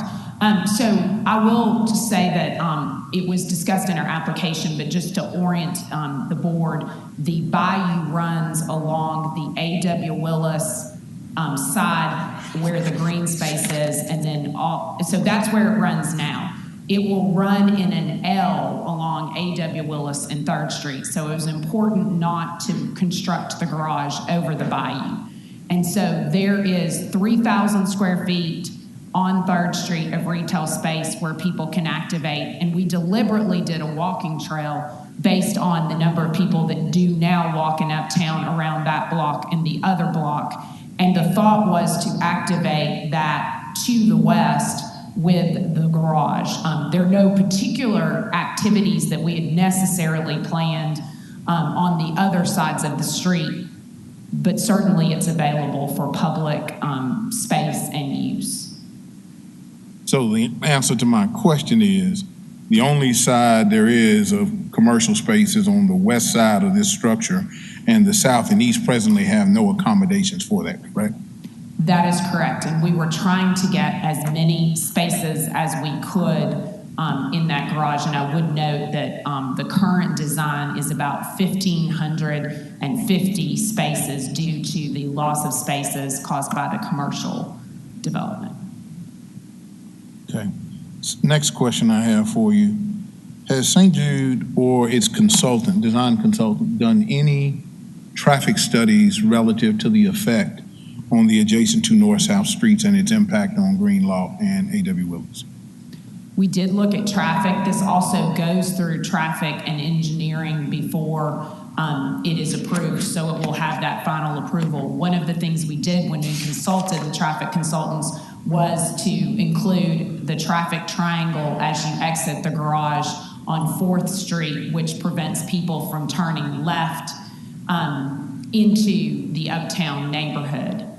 We would also note that we studied the traffic patternings of our existing garages on campus, and because of the diverse schedules and occupations and work hours of our staff on campus, we don't have situations on campus where there is 1 or 2 periods where we have a lot of waiting, but rather people leave to some degree on a regular basis and are coming in and out. And we also studied and noted that 3rd Street will take you to the interstate, or if you go down A.W. Willis, you can get on Danny Thomas and go to the interstate, or you can go to Sam Cooper. So the traffic patterning all lent away from the uptown neighborhood and toward A.W. Willis and 3rd.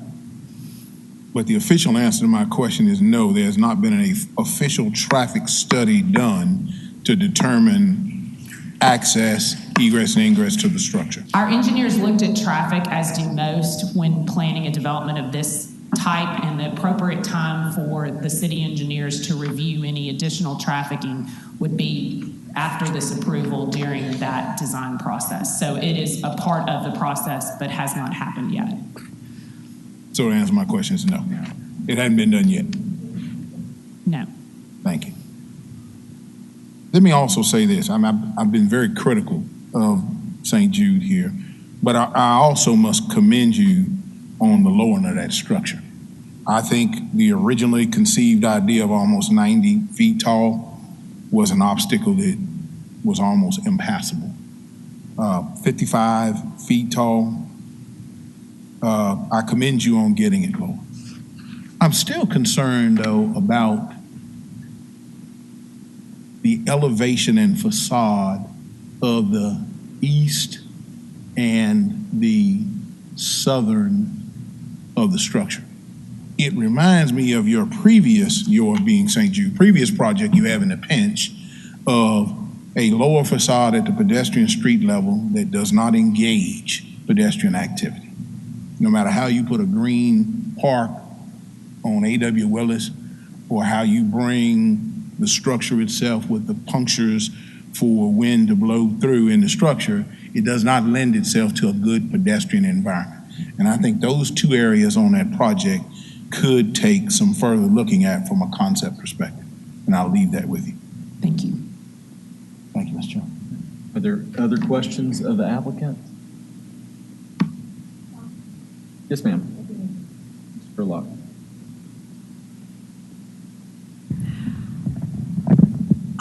With your new proposal of taking 2 levels of the parking garage underground, have y'all, I guess, projected a timeline on how that affects the construction of the garage? Because from your original presentation, it seemed like the parking is immediate, which I see where it's immediate, but taking a property underground in Memphis downtown next to several bodies of water with the flooding and the structural and the engineering that's going to be required, and that the schedule with that going against the moving over, where's that location that Alabama and Danny Thomas, how does that make those 2 timelines, I guess, bump up against each other? Is this really resolving your immediate need if you're going to add that extra burden? It is. It's a very good question, and while we don't have an exact answer, we believe it'll add between 3 and 8 months. We are aided in this instance, and it's one of the things that makes it, while more costly, workable, is that the L of the bayou wall closest to the garage will actually serve as the wall for the garage underground for 2 feet. So we are able to share some wall and do excavation once rather than twice. So because we are constructing and rechannelizing the bayou underground, we do have some time savings that you would normally not see in taking a project underground. Thank you. Thank you. Question? Yes, ma'am. Ms. Doss. So back to the space at Danny Thomas in Alabama. Do you all own that space at Danny Thomas in Alabama? Can we show it on the map? We do. I'm sorry, General Services, yes. We purchased it in 2018, but when we purchased it, we gave the city the right to occupy it, and it was with the understanding that we could not take possession of the land until the city was able to relocate its General Services facility. And probably the most significant relocation delay is the location of fueling of large trucks and many city vehicles. And they're 2 of the largest tanks in the city under that property. And so for that reason, we really cannot have the city move out until they have completed their maintenance facility and their fueling site. Okay, I think I didn't understand that those 2 spaces are the same spaces. So what would be the timeline? Did you guys get a timeline from the city? We have requested one, but there have been a series of property and other challenges, and the city has had moving timelines, and I do not have a current timeline from the city as to when they anticipate to be out.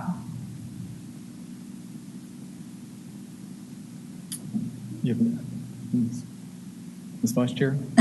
I do have a quick question. On the projected employees, is there a project confirmed, or are these employees confirmed, or is this just upcoming projections for the St. Jude? Certainly. So we have strategic plans in 6-year increments. We just finished a 6-year strategic plan where we did add 1,200 employees. We announced a very ambitious $11.5 billion operating capital strategic plan for the next 6 years. That is a significant expansion, and those jobs have been projected out for the next 6 years. So that is in our strategic plans. It is in all of our planning for our organizations. Thank you. I'm looking at things on a map here. What other, does St. Jude own any other property north of A.W. Willis? I know you said that y'all sold off the Chisholm Trail property. Yes. So to orient you, if you want to start at the square that is the public park we're proposing at right there at A.W. Willis and 2nd and 3rd, we own that parcel in front. We own the bayou. So heading east, we own the bayou lot that you see right there. Then there is Bridges, and there is Bridges' own property. And then we own a warehouse in the Uptown Resource Center that we allowed the Neighborhood Preservation, Inc. to occupy. And then we own, there's the SunTrust Bank on that lot. We own the other property on that block to the west. However, the property to the east that has the tree is owned by the city / the CRA. If you continue east, the next parcel, which has the Chisholm Trail Grocery, if you'll use that as the eastmost boundary, the city / CRA owns that. And then we own the majority of the land to the east of the Chisholm Trail property on that block. Not all of it, but the majority of it. Okay. Thank you. I have a quick question for staff. Our issue here is a parking garage, not parking. Like, if they is a surface lot allowed under the current zoning on this area, or is it just that it's a parking garage? If I may answer one piece of information that may help. In 2019, we came before this board prior to the pandemic because of the critical need of parking and obtained approval to park across the A.W. Willis gate on surface lots as well as in the Chisholm property. And so that's about 5 acres, and we could only get 600 spaces on those surface lots. And we have a need for, well over 2,000 spaces. So surface parking is unfortunately not going to get us there. I understand that. That makes sense. I was just more curious of what was allowed. I mean, I wouldn't want 5 acres of parking to look at either, just like surface lots. So, and then as far as the garage, I know that everything y'all do over there is pretty secure. So is there any way to get in without going, like, to drive your car in the entrance? I'm sure you have to use a badge. I'm sure there's a couple other doors that are probably badged, but it's not like a downtown parking garage where multiple entrances where I can just get in and get to my car. Is it going to be a secure garage? It is a secure garage. We will have public access points where the commercial activation is on 4th Street, but as a medical facility, we're required to be secure access. The people that work in this garage will be working all hours of the day and night and will need the ability to get in and out, and that will be the controlled access for the garage. Okay. Are there any other questions? Mr. Jackson? Ms. Hall, could you explain to me I know this will be a 24-hour facility, is that correct? Yes, it will have that access, although it will primarily be within business hours, recognizing that our St. Jude employees do work shifts. So will there be a peak time for egress and ingress to the facility? Or will it be 50% of the 1,550 spaces between 6:30 and 8:30, and the other 50% through the rest of the day, and then the peak leaving point is 50%?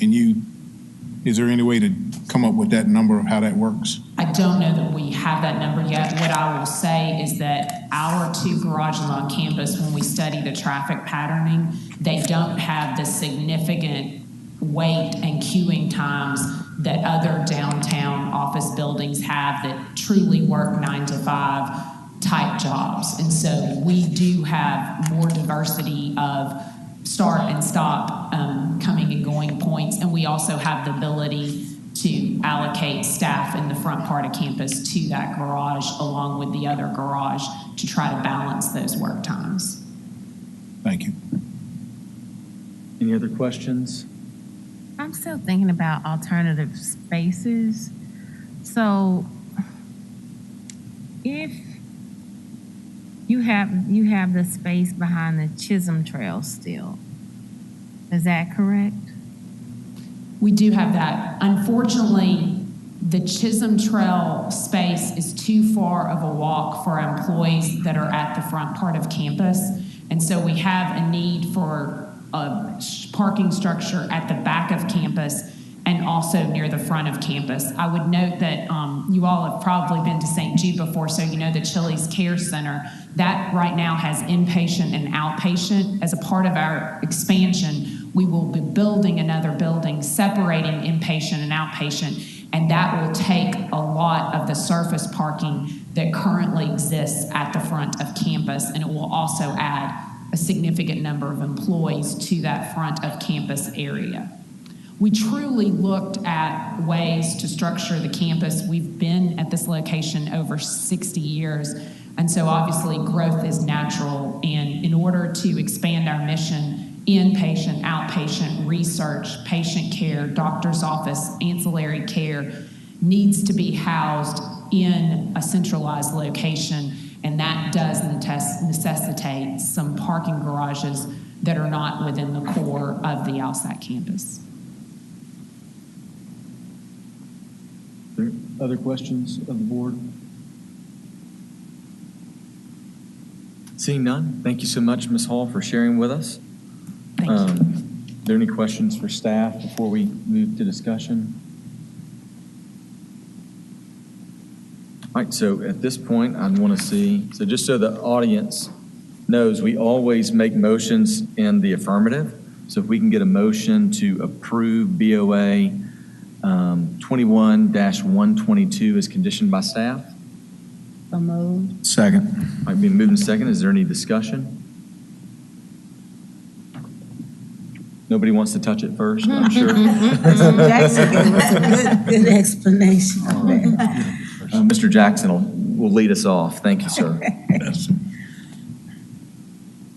Out of all the probable cases we've had, Board of Adjustments, this has probably been the largest turnout we've seen of people against the project. And each side has some really valid points. Orange round. Let me tell you where I'm coming from on this. I've been in Memphis 38 years now, 40 years actually, and looking at this site, and I've passed it many days, I hadn't seen a use for it.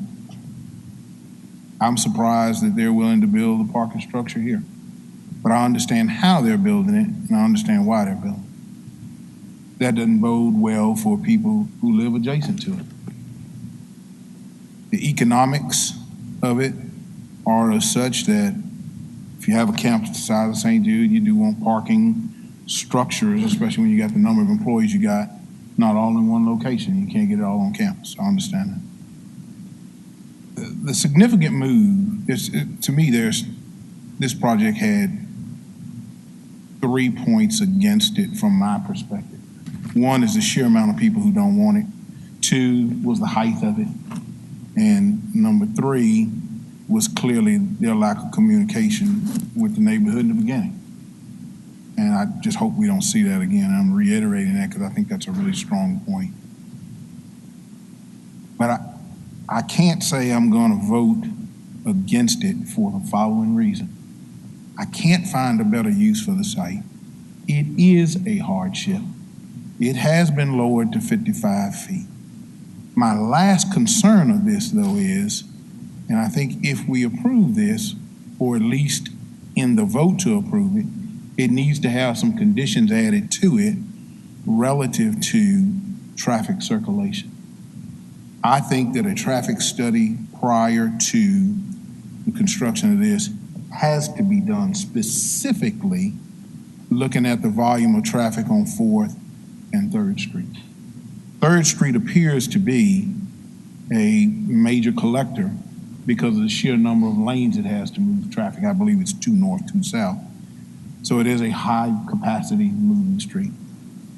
I think that we need additional information from St. Jude about the way they're going to program the parking in this structure to decrease the peak demand of egress ingress to the site within morning and evening hours.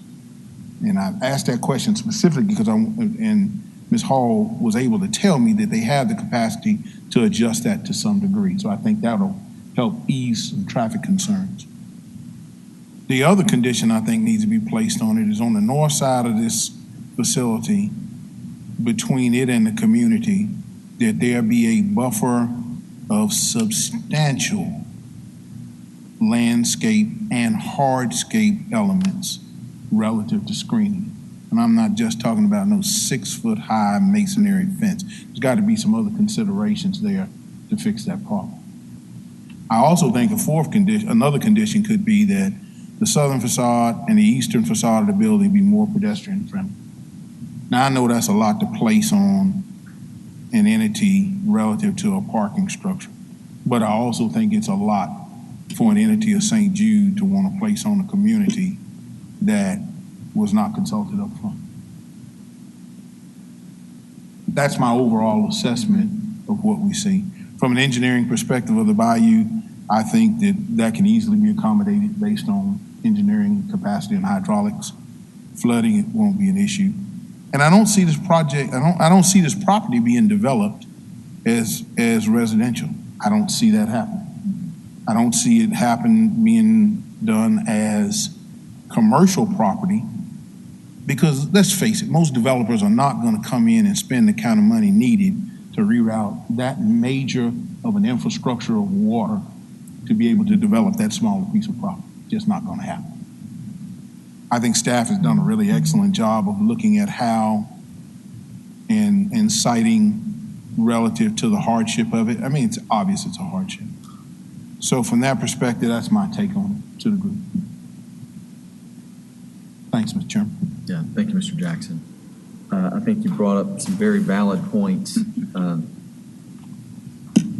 so I'm not going to repeat what you said because you said it much better than I'd be able to say it. What I'd like to do is maybe delve into some of your conditions you mentioned and have us kind of talk through those. Sure. On what we want. So the first thing was the traffic study. And so if you could maybe flesh out for me what that looks like as far as what we're expecting from a traffic study, and then we'll maybe get a condition. I think that an independent consultant outside of the city of Memphis should do a traffic study that's given to the city of Memphis and to Office of Planning and Development that states what the traffic demands are going to be on the area and the neighborhood adjacent to it. Okay. That will clear up any misconceptions or validate any facts of traffic and its impact on the neighborhood. The other thing, that's for the traffic study. Okay, so let me ask you some questions on that. Sure. Not to put you on the spot. So we get the study. Yes. And the study says the traffic is A, B, and C. What do we do with that? Well, I think that becomes... Does that make sense? Yes. Okay. If we get a traffic study back from a private consultant that says the streets cannot handle the traffic around it, then that's an impact on the developer that says you either got to make traffic improvements so that it's not a burden or you can't build your project. Okay, so that makes sense. You see what I'm saying? Or if it validates the fact that the streets around it support it, then that validates the fact that, yes, it's increased traffic. I'm sure it's obvious it's going to be that, but it's not to the effect that the road system that's existing can handle. That makes sense. Ms. Baker, do you have a comment? Yes, Mr. Chairman. Like everybody else, I'm so excited about St. Jude expanding in Memphis. It's so wonderful to see. But like Mr. Jackson, the chairman, others, I've never seen this much opposition to any case we've ever had. And the ones that have come forward in opposition, they make good points. We know St. Jude needs the parking. We're so excited about the expansion, but the opposition makes good points. Mr. Jackson is coming up with a lot of good conditions that could really, make a difference.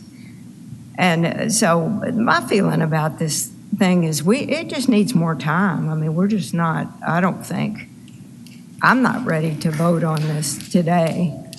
And if we don't vote on it today, more time for meetings, a time to look at the traffic consultant's report, a site plan could be brought in showing what that landscaping screening is going to be, rather than just putting it in writing and we don't really have a site plan. So I don't feel comfortable voting yes on this today. I don't really feel all that comfortable voting no either. I just think it needs more time. So that's my...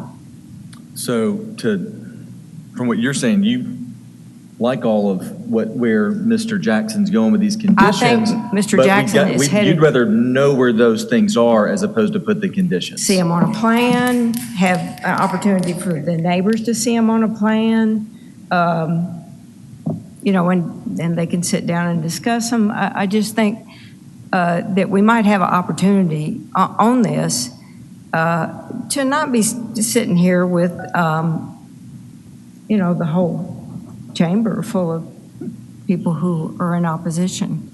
I think we might have an opportunity to find some compromise. At least I'm hoping so. I'm in agreement with Ms. Baker. I would like to see, that was one of the notes that I made, I'd like to see a site plan for better build out of the green space.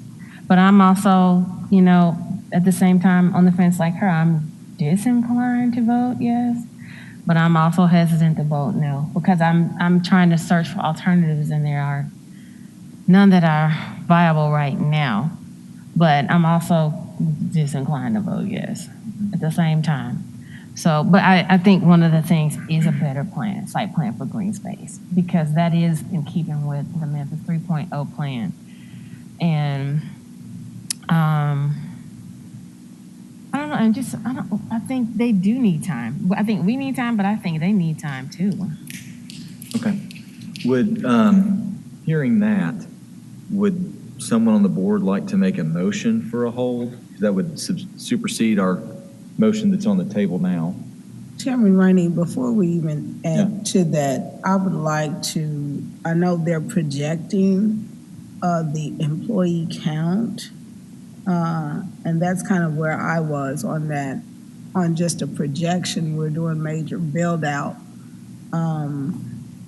There was nothing concrete about that.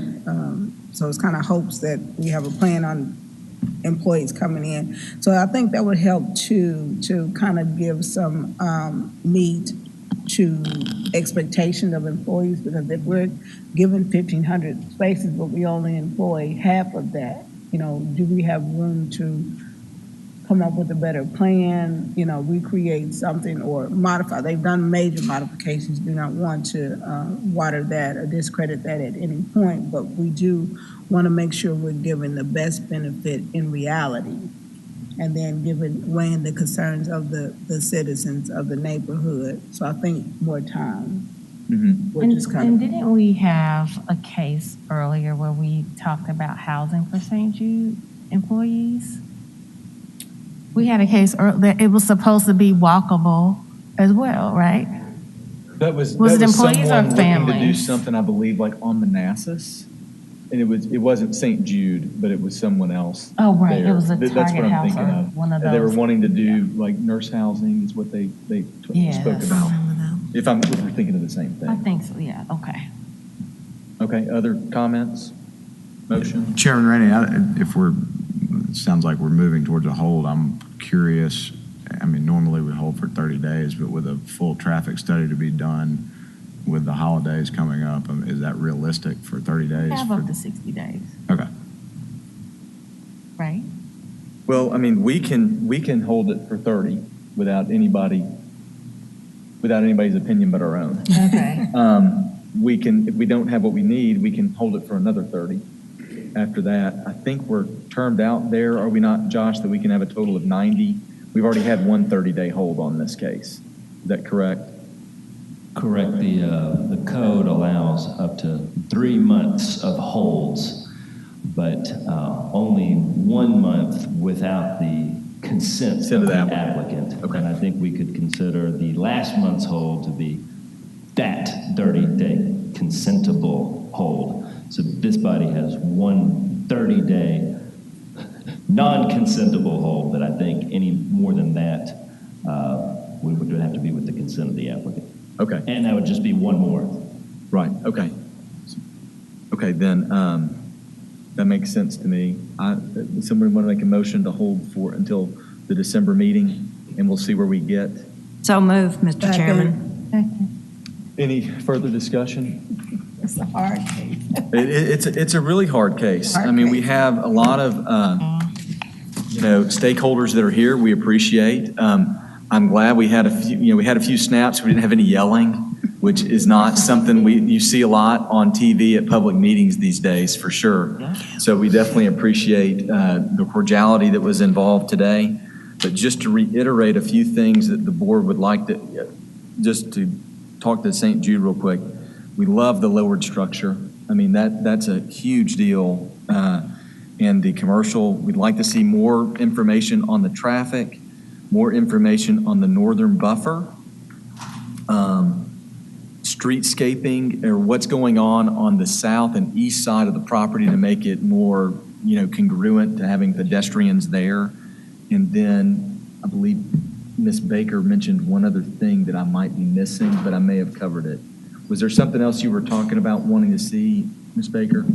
Maybe not. I don't remember anything else. Okay, well, I mean, so we have a record for a reason. So with that, I assume y'all are ready to vote. All those in favor of a hold, do so by saying aye. Aye. Any opposed? Hearing none, the move to a hold passes.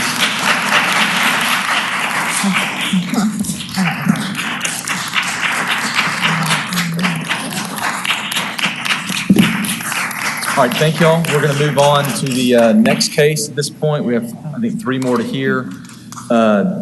Mr. Whitehead, will you call the next case, please? Yes, sir, Mr. Chairman. That brings us to agenda item number 5, which is docket BOA 21-125, located at 533 Diana Street. The applicant is Michael D. Pongetti, represented by Martin Pantic. The use district is the RU multifamily district, and the request is a variance from subsection 372B to allow an encroachment into a side yard setback. Thank you, Mr. Whitehead. Mr. Ragsdale, here's your notes. All right. If the people that are here for that, if they could continue talking outside just a little bit so we could just move on. Thank you all for coming down, though. If we could get I see the applicant is here. I need to. If we could, thank you, Ms. Mitchell. If y'all could continue talking outside and spend as much time as you like out there. I see the applicants here. Is there any opposition? Yes, there is. I have it in my hand. No, I only have support. Ms. Vogel, if you'll give us a staff report, please.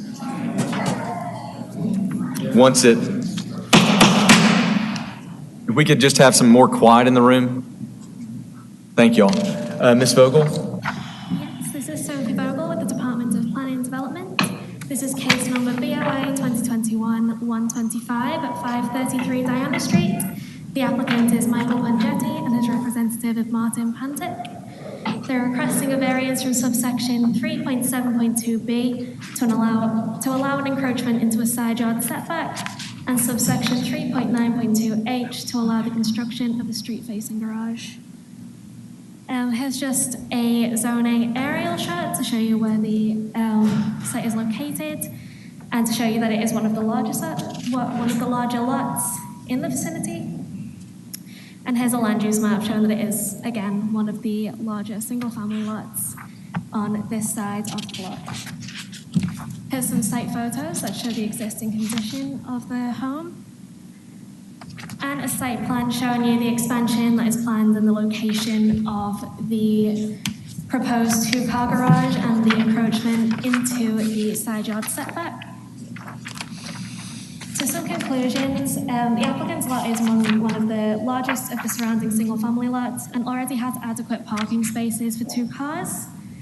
The subject property has ample open space to the rear of the main dwelling that could accommodate contextual infill standards without any encroachment into the side yard or rear yard setbacks. The lot doesn't seem to exhibit any exceptional topographic conditions, exceptional narrowness, shallowness, shape, or any other exceptional situation, and there didn't appear to be any hardship or practical difficulty presented by the applicant in regards to the garage. So staff recommends rejection. However, if approved, staff would recommend the following conditions. Grant the variance of a 2 feet setback along with the south property line as shown on the submitted site plan, and the Office of Planning and Development would like to see some elevations. Okay. And that concludes my presentation, so if anyone has any questions, I'd be happy to take. Thank you, Ms. Vogel. Do you mind going backwards in your presentation to the side-by-side site plans? Yes. Right there. So what I have in my packet, is there a way to zoom in on the one on the left? Is it, like, I just show one long addition, but it looks like I can see a line between like maybe a front garage and something else in the back. Yes, there is a proposed addition that was not the main priority of the applicant. Okay. So it's not a garage that's 50 feet deep. It's a garage, No, it's a garage with a living that's- addition on the back. Okay. Yes. Okay. All right. Very good. Question. Mr. Jackson. Ma'am, could you zoom in? How wide is the dimension of the proposed addition? Is that 18 feet? 19 feet and 6 inches. 19 feet, 6 inches. Thank you. Okay. Are there any other questions of Ms. Vogel? Seeing none, if the applicant would like to come forward. Hello, if you'll give your name and address for the record for me. Yes, Martin Pantic, 2256 Wickerwood Cove, Memphis, Tennessee. Okay, and are y'all both going to speak? And I'm representing the homeowner. Okay. This is Michael Pongetti. Okay, if you'll give your name and address too. Hi, I'm Michael Pongetti. I'm the property owner. Address is 533 Diana Street, Memphis, Tennessee, 38104. Perfect. Do y'all swear to tell the truth, the whole truth, and nothing but the true self you got? I do. And you too? I do too. Just making sure. All right, y'all have 10 minutes if y'all want to share with us.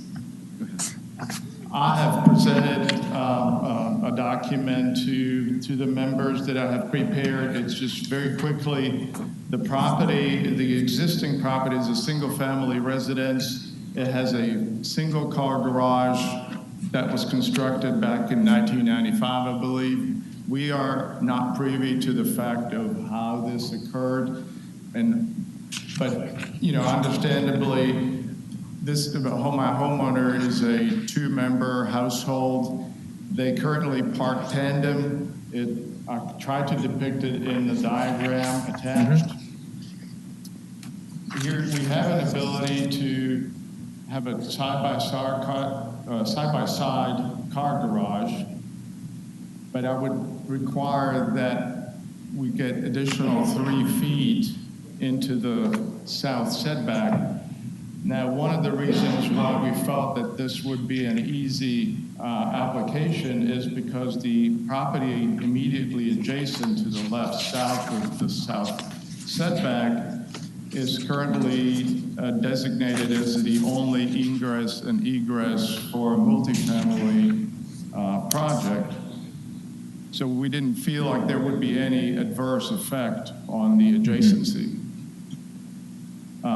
The front facade of the garage would be kept at its current location. We would just ask that we could accommodate a two-car garage but then potentially an expansion to the single-family residence living square footage. While specifically on Diana, there are no examples of two-car garages facing street. There's one example of sort of indirect facing of a garage to the street on Diana, but in the provided document, I'm sharing street garages, double garages that face street. They're perhaps not front-loading garages, but you can clearly see the two-car garages that face street conditions, not alley conditions. And the last page of the document that I provided would be sort of if we were able to proceed with our variance, examples of how we potentially could treat a garage that's recessed back from the facade of the single-family residence, perhaps treated with two single-car garages recessed beyond some architectural detailing to sort of mitigate the garage views. And I would just like to say that I don't know if it's semantics and how the report was written, but, and this isn't in your report, but if you guys want to take a look at this picture was taken from the exit of my driveway, and clearly in the distance, there is a two-car garage on Diana Street. It doesn't face Diana directly, but as you drive down, I guess depending on your vantage point, which direction you're coming from, you can see it plain as day, so. Do you mind passing that to someone to, Mr. Penzis, or yeah, Sophie will grab it. And so as you will view that photograph there, that was taken from the exit of my driveway. Okay. And you can see in the distance, there are clearly, it's a two-car garage that's there. That's on my street, on Diana Street. Could I ask a quick question real quick? Sure. And knowing you have, I know that to the south of your property is that access drive. Correct. For the other thing, and that's not a public alley, you can't do anything with it. Correct. Did you by any chance try to ask that person if you could use that access to go sideways into your yard? And they may say, we can't control that. I'm just curious. And it sounds like a great idea. It does, doesn't it? The problem is that I would still require the depth of 20 feet perhaps to to be able to come off the alley and have a full depth garage. So Gotcha. we come off the street or come off the side street if we have the ability. And just so you all know, that one point of entrance and egress right there, if you look at the aerial shot here where that big brown open space is right now. Right, there's more going there. Currently, there is a 3-story, 30-unit apartment complex being built in that space. And the existing apartments that front Peabody, that's the Peabody Falls apartment complex that's currently under renovation. And so the that little alleyway there, it's a private road that's going to be their only point of entrance and egress for that entire development. But I'm just looking to be able to get within 2 feet of my property line, basically to build the garage that I want, because the parking, and this was a hotly contested thing in our neighborhood, this Peabody Falls, we fought it tooth and nail. We were hoping to have seen, that would have been a lovely opportunity to develop a gated community of, $400,000 homes back there that would create some sort of tax base, but now it's just going to be rental property. But regardless, the issue with the on-street parking on Diana Street, if you're familiar with where the Muddy's Bake Shop used to be at the corner of Vinton and Cooper, from the hours of 8 o'clock in the morning until about 8 o'clock at night, Vinton turned into a one-way road because of the parking situation. Sure. How the current developer, how they plan to manage getting enough parking spaces in that spot in between the existing complex and where they're building the 3-story building without having a tremendous amount of on-street parking created, virtually turning Diana Street into a one-way road. I want to be able to have as much parking available to me in my household as possible. And so actually, with our proposed plan, we could literally have 2 cars in the garage and 2 in the driveway for our family, potentially. Sure. Okay.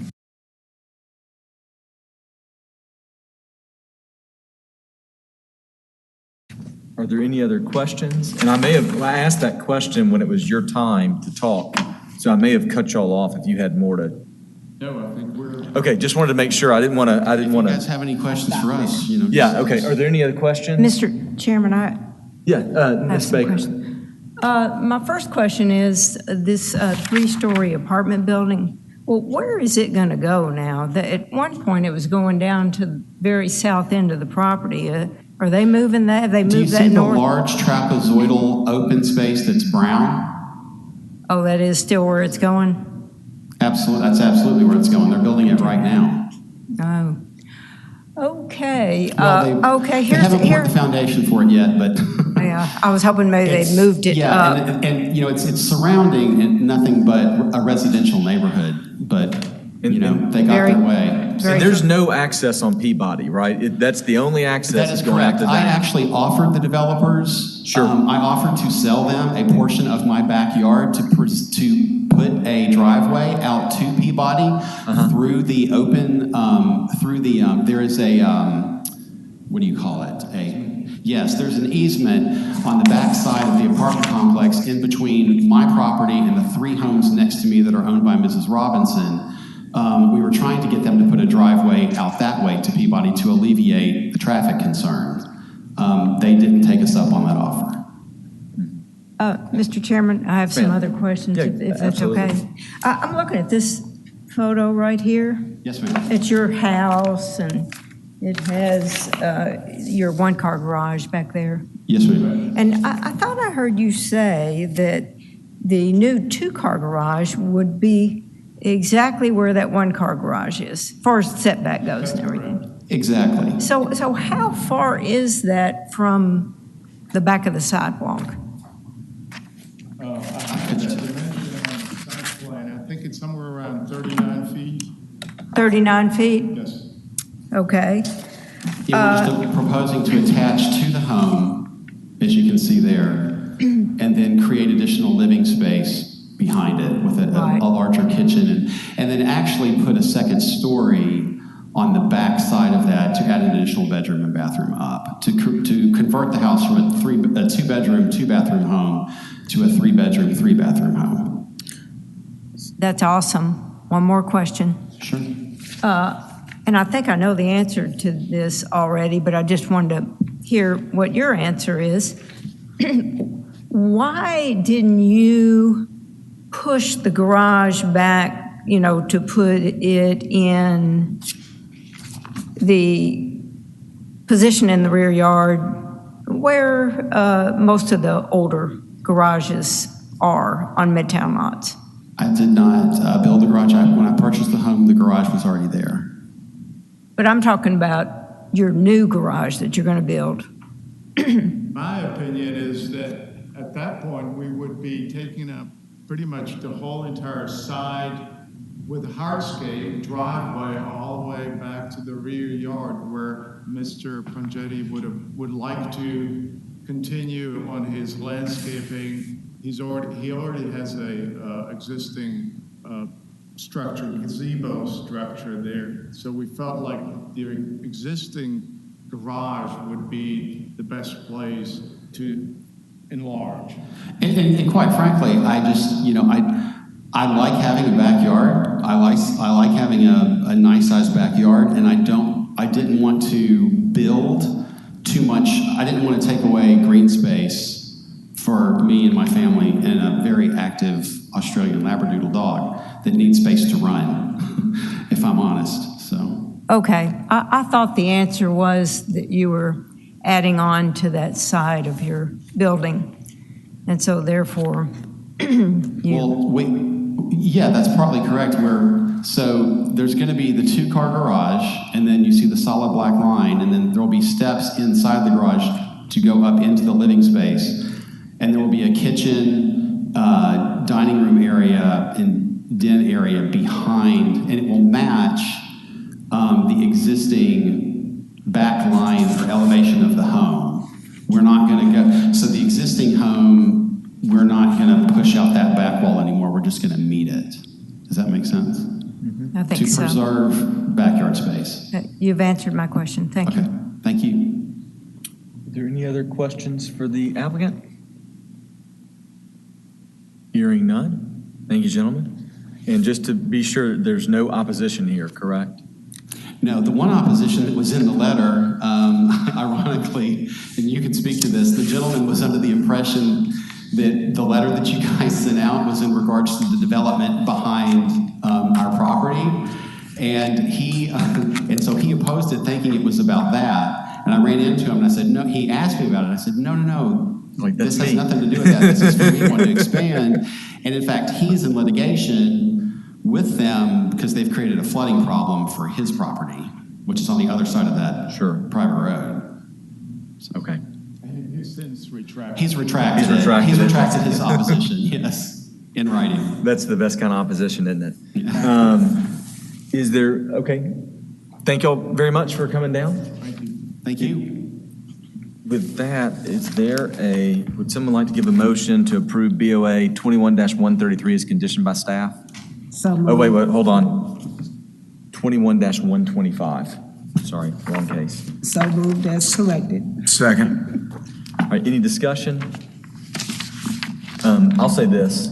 Go ahead. Okay, I think this property is kind of unique, that it has this private drive right next to it that they can't really, a lot of Midtown houses have alleys and ways to get back there and stuff like that. This one doesn't. They're going to the side setback line, but it's a side setback to a non-public road. That it's not like somebody's getting, a lot of those are for fire reasons and crowding, and it just doesn't seem to trigger the reason of the setback as much as somewhere else. So I'm in favor of this. Mr. Jackson, do you have a comment? I had a question for Mr. Whitehead. Mr. Secretary, is there another avenue they could take other than a variance to do what they're trying to do? Well, the plan development process was passed by charter amendment in 1974, in part to, if I may be frank, wrestle some of the variance powers of this body and place it into the city council. So any variance that comes before y'all could be a plan development. That's a very arduous process for an applicant of this size. So the other route would be a plan development, but I think that'd be kind of an overkill. Overkill, yes, sir. All right, thank you. All right. Any other discussion? Yes, ma'am. Mr. Chairman. Well, first of all, I just want to commend the staff and all the big staff, for not just giving a building permit for this and tell them that they need to come before this body to get it approved. And I'm very happy to see that happen.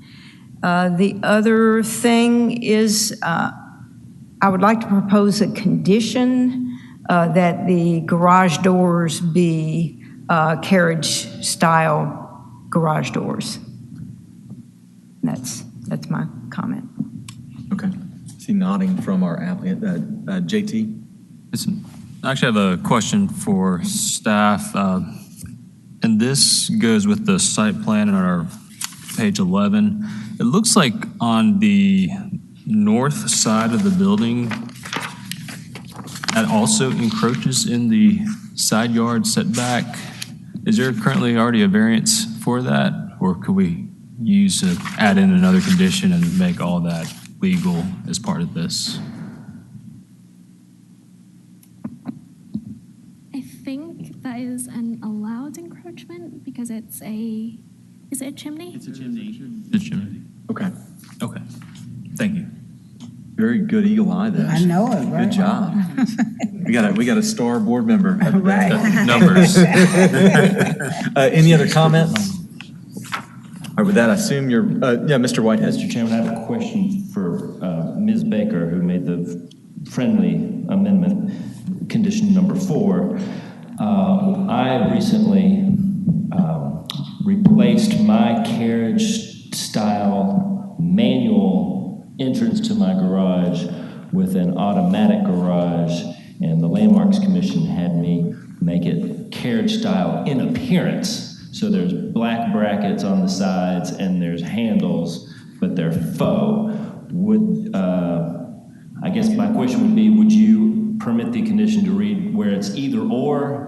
I didn't know there was a difference. I'm just talking about the look of it. The look, okay. Yeah. So I wrote down condition number 4, the garage door shall be carriage style or carriage style in appearance. Yes. Okay.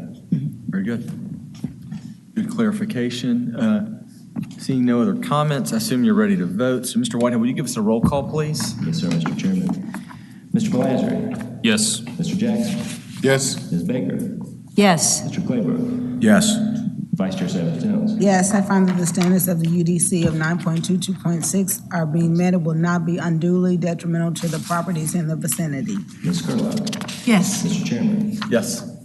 We have 7 ayes. Thank you, gentlemen, for coming down. You've been approved. Mr. Whitehead, will you give us our next case or call out our next case Thank for you us? so much. Oh, thank you, guys. Thank you. I'll make note that Mr. Claybrook is leaving.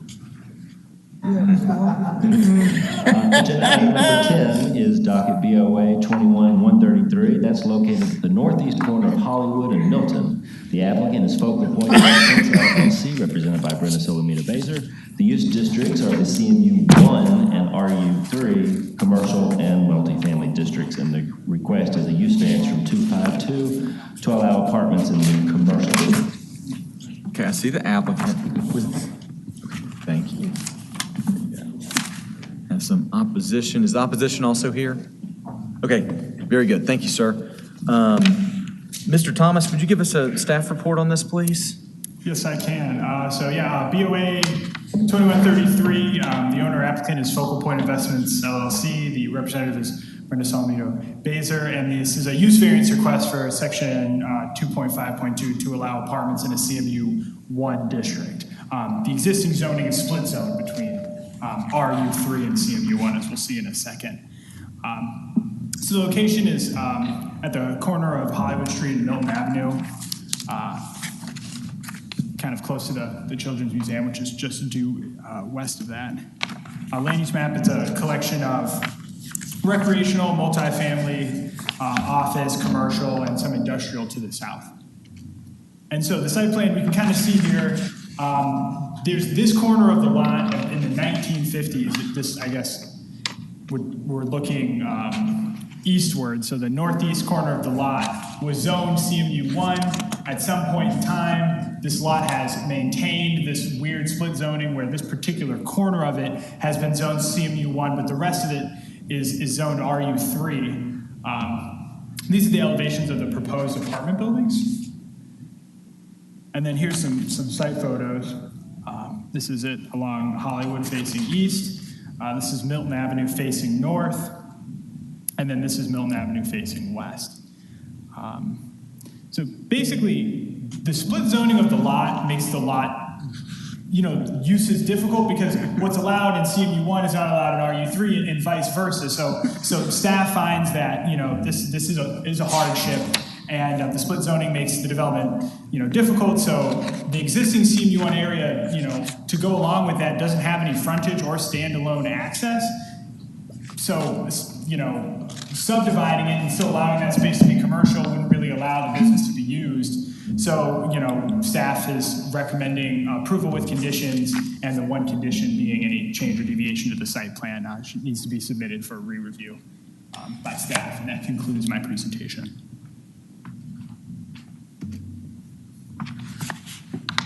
Okay, are there any questions for Mr. Thomas or any staff? All right, we'll move on to the applicant, Ms. Salamito Baser. If you'll give your name and address for the record for us. Thank you. Brenda Salamito Baser, Salamito Land Planning, 1779 Kirby Parkway, Memphis. Do you swear to tell the truth, the whole truth, and nothing but the truth, so help you God? I do. All right, very good. You have 10 minutes. Chairman. Seth, if you could put up the aerial photograph again, that would be great. There we go. Oh, perfect. Thank you. We are in agreement with staff's conditions of approval, and just wanted to let you know the applicant, Mr. Sweet, is here, and the property has never been developed. We went back and looked at historical aerial photos, and whenever the remainder of this property, surrounding properties developed, this property has been vacant for many, many years. If you could also put up the zoning aerial.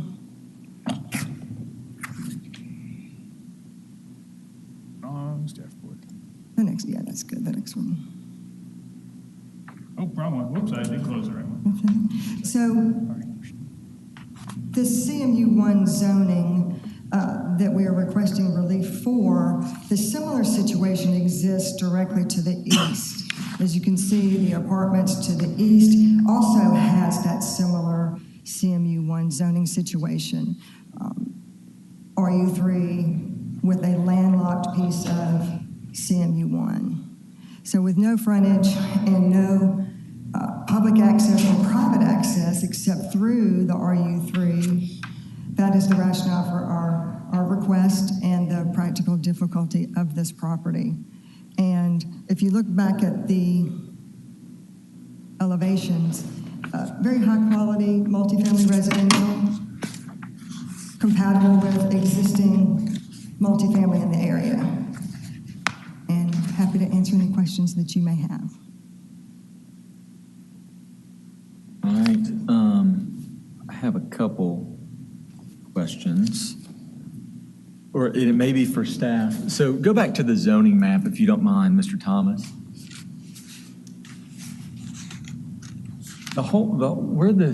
The commercial that kind of juts down from the north to the south, is that where an old parcel was? It just seems the shape of it is very odd just to jut down away from everything else, just into this. So I did a deep dive back and, looked at the physical zoning maps that we have in our office. And, my only assumption would be that sometime in the 50s, 60s, that was potentially one parcel. It all was commercial, and then for whatever reason, it could have, maybe it wasn't just one parcel, maybe it was a couple owned by a bunch of different people. Somebody decided to sell, somebody didn't, and what ended up happening was, there just became this landlocked thing, and it's existed like that really since the 70s. And it just, and because the RU3, the parcel that's now zoned RU3 remained vacant, it just never came up that was an issue. So just kind of one of those weird quirks of the zoning code of the past. We've seen over and over again where we have these jagged lines that don't make sense anymore. Now, if that had not been there, we would not be here at all today. Is that accurate? This is a buy, right, build under everything. Okay, other than that's what they've got that goofy corner that's not zoned for parks. That answers all my questions. Site plan, so we kind of showed where the zoning line fell on the property, so you can kind of see if you're looking at this. East is to the top of the page. So the purpose of this application is to allow the parking in the accessory parking for the principal use of the multifamily, and it is all one lot. It's always been one lot. Okay. Any questions for the applicant? All right, we'll reserve time for rebuttal if you need it. If the opposition would like to come forward and give your name and address for the record, I'm guessing you're Mr. Berry? Yes. Okay, very good. My name is Bob Berry, Robert Berry. I own the property just south of there. I live at 376 Terrell Lane. Okay, do you swear to tell the truth, the whole truth, and nothing but the truth, so help you God? Yes, I do. Okay, thanks so much. If you go back to their back, I've been over there 10 years. There was a building. There was a little block building over there in that northeast corner. When they bought it, they tore that down. I don't know how many years ago, but a few years ago. Okay. So that just gives you some clarity on that. I don't know I don't know what was ever in there. It was always empty ever since I've been there. Anyway, I approve of this project. I want this project to go through. It's good for the area. I mean, I'm a stakeholder in the area. I've been there for 10 years. We bought our building and took a chance on it 10 years ago. It was boarded up. The whole neighborhood was boarded up when I moved in there. We came in, redid our building, and started, conducting business in there, and I think it's helped the neighborhood greatly. We've also which business is yours? What's Worlds Away? Okay, I know what it is. So perfect. Yep. Go ahead. Hope you're a fan. You can see And I think you're to the south there. You're to the south and the north. What's that? You're to the south and the north. Yes. Yeah, just a little small parcel up there, yeah. Okay. But the one we're talking about today is the south part here, the Milton is the street. And you can see, if you zoom in on that, you can see when they built these buildings, the dye in there, that green and I guess it's blue, too much. Yeah. Those, that's a 40-foot container. Those are 40 feet long, and they were made for 40-foot containers. Trailers now are 53 feet long. And so they have to get, when they try to back into there, like that FedEx truck's trying to back into there, the nose of their trucks go to the right of your screen there, which is the north, and bounces off of the street onto the grass there. My concern is, I've asked them outside of here if I could get just a clear view of exactly where the curb and the concrete will be, so these trucks can continue to back in there without either damaging the sidewalk or the grass that they're going to put in there. And I'll have, I'm trying to be a good neighbor, basically. So based on that, I'm asking for 30 days for them to give me some guidance on that before we move forward here. Are there any questions for the opposition?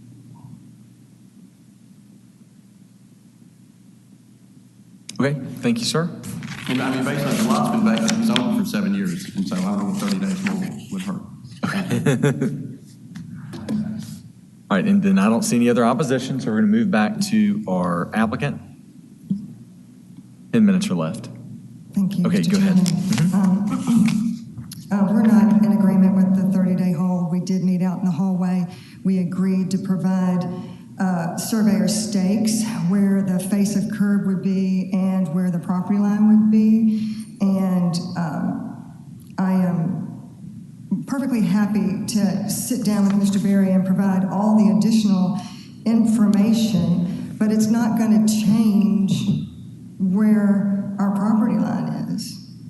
So we'll be dedicating and improving our north side of Milton, and if you pull up an aerial photograph, you can, and kind of zoom in, you'll see where our side of Milton is, and versus Mr. Berry's property has one wide open curb cut that bleeds into the asphalt of Milton, and you can kind of see where the damage is on my client's property where his trucks are pulling in. So we happily will go stake where the buildings are going to be, where the property line's going to be, where the curb, gutter, and sidewalk is going to be. However, nothing will change where those things are going to be. I'm not exactly sure what a 30-day hold will accomplish. We will be following the regulations that will dictate our geometry. They will dictate our building setbacks, and it will dictate, engineering will dictate as to where that curb, gutter, and sidewalk will go. I'm happy to provide the information he's asked for. It's the rules. So we will be following those rules. And if I suggest, though, if there are issues with Mr. Berry's trucks or anything, that he could improve his property to solve his situation. Are there any questions for Ms. Solomita Baser? Thank you. Mr. Chairman, I have a question. Yes, go ahead. Ms. Baser, is it, from your site plan, it appears that the sidewalk at the northeast corner of the intersection of Hollywood and Milton reflects the existing right-of-way. So, Mr. Thomas, if you could go back to that aerial photograph you just had up, it appears that the widening of Milton may effectuate how many extra feet of width on your side? It appears maybe 3 feet, 4 feet. Is that Something fair? like that, because it's going to be like 20, it's a 45-foot right-of-way line to right-of-way line, 23 and a half-ish from the existing center line. And so it will come about 2 to 3, but then it's going to be a grass strip, then the sidewalk. So it will need to come into the property a little bit. It won't follow the same pattern as on Hollywood, which you have your sidewalk your sidewalk is at your back of curb. You will follow the different with the grass strip because we are residential, and that provides that buffer to any traffic on Milton. Right, and I meant to focus largely on the curb. The curb would be about 3 feet behind or to the north of the existing edge of pavement. Yes, sir. Okay. That's correct. Thank you. Mr. Jackson? Mr. Sir, could you move that aerial to the west just slightly? No, the other direction. Yeah, okay. It doesn't appear to be improved adjacent to those apartments either. A little bit further?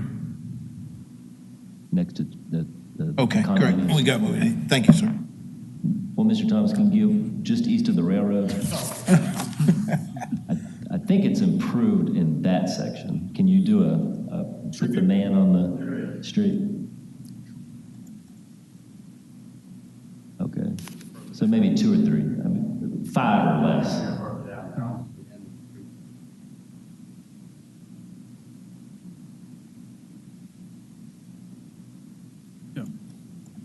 Okay, well. Basically, that Hodges is when it.